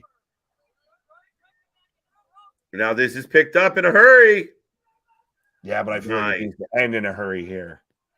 Big super kick. Wow. Okay. Oh! He can't do it then. Oh, shit. Dose. Almost like the reverse hidden blade of with Gresham with that giant diving forearm. He's going to win. Wow. Bailey kicks out of the bare elbow. Oh, tombstone. Scoop. No, it wasn't a tombstone. Scoop tombstone. Scoop driver. Scoop a loop. Scoop-a-oop-a. Shoot. Shoot. Gresham up top. Shooting star takes the knee in the mouth. Bailey's got the knees up. Oh, now we're going to get the tornado fucking Hadouken kick. Yep. Hadouken. For the Ryu fans out there. Oh, 1, 2, 3. Wow. Muffin bottom. What is happening? What the fuck? It was soft. I get it. No. Right, but I'm like, muffin bottom. What the fuck? As we got the whole crowd pounding on the ring right now, right at ringside after that. But so I guess I started off the show backsliding into a win with Jordan Oliver winning, and the show backsliding into a win with Mike Bailey picking up the win over Jonathan Gresham. So we're going to get Mike Bailey versus Mike Bailey versus Commander. We've got Blake Christian versus Roderick Strong.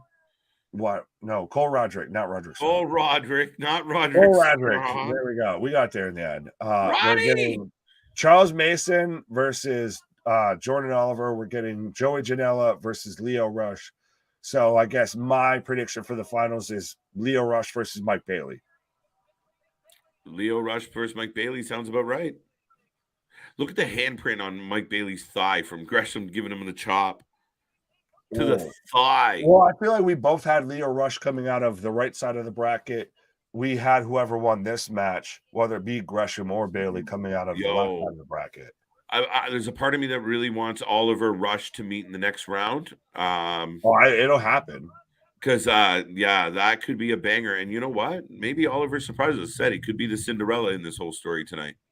Oh, yeah. That would be a star-making performance. Damn. 3 and 5. Where you find that at? I'm 4 and 4. 4 and 4 with Damien. I don't even want to attempt to try and guess what I'm at. I think you're at 5 and 4. 5 and 3. 5 and 3? I think so. That's what I said. Fine. If you're going to give me the lead, I'll take it. I think it backslid you into a win. Fucking hell. Great match. Jonathan Gresham, Mike Bailey. It was, I wouldn't say great match, really solid match, but not great. It was solid.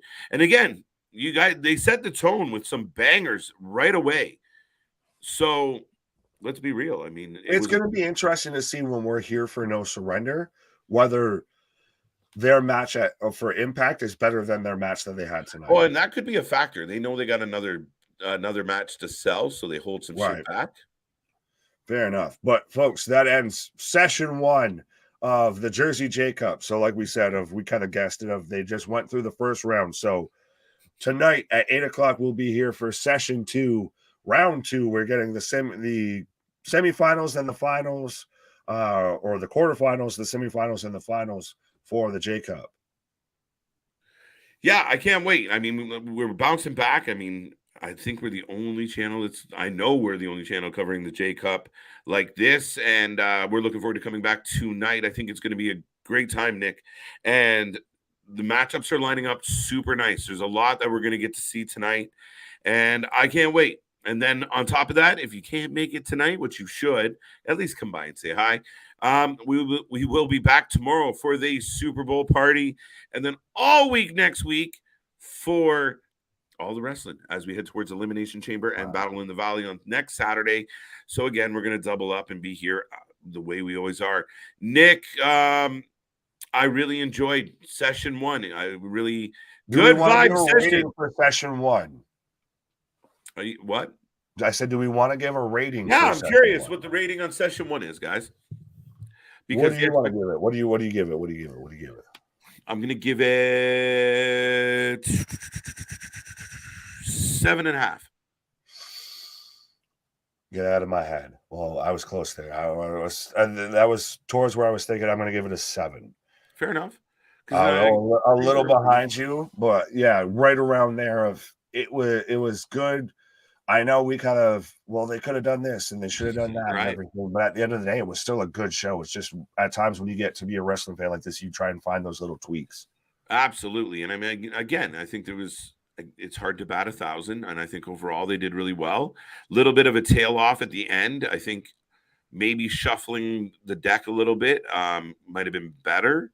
Right. But I mean, we ended well. I can't wait to see what the second round brings. So solid show, on a Saturday afternoon. So 7.5. Everyone kind of feeling the 7. So 7.5. We had Mike with a 9 there. So I mean, Mike a little bit of an outlier. Feel smoke of that hopium. But yes, folks, that is our take on the first session. A very highly enjoyable sesh that it was. Keyword high. Hi. Hi. Big Nick and I are going to take a little bit of a break, stretch our legs, get some grub, get our feel good right. And we will be back tonight, 8 p.m. Eastern time, to bring you session 2. And you know the Saturday night specials are always something to remember, folks. Do not miss out. Tell all your friends, tell all your chat rooms, tell all your neighbors, tell all the people who are people to be here tonight. Do not miss out. Neighbors who aren't people. Just in case, listen. I draw the line. Tell your dog, tell your cat, tell your kids, tell your wife. Hide your kids, hide your wives. Because we out here live streaming everything, folks. There you go. That's it. We will be back tonight, like I said. Any final thoughts, Nick? Our shit is real. Our shit is raw. Our shit is authentic. When you're talking about the wrestling, you better put that 4 life with it. See you on the flip sides, 8 p.m. tonight. More J Cup. We're going to have a ball. Bye-bye.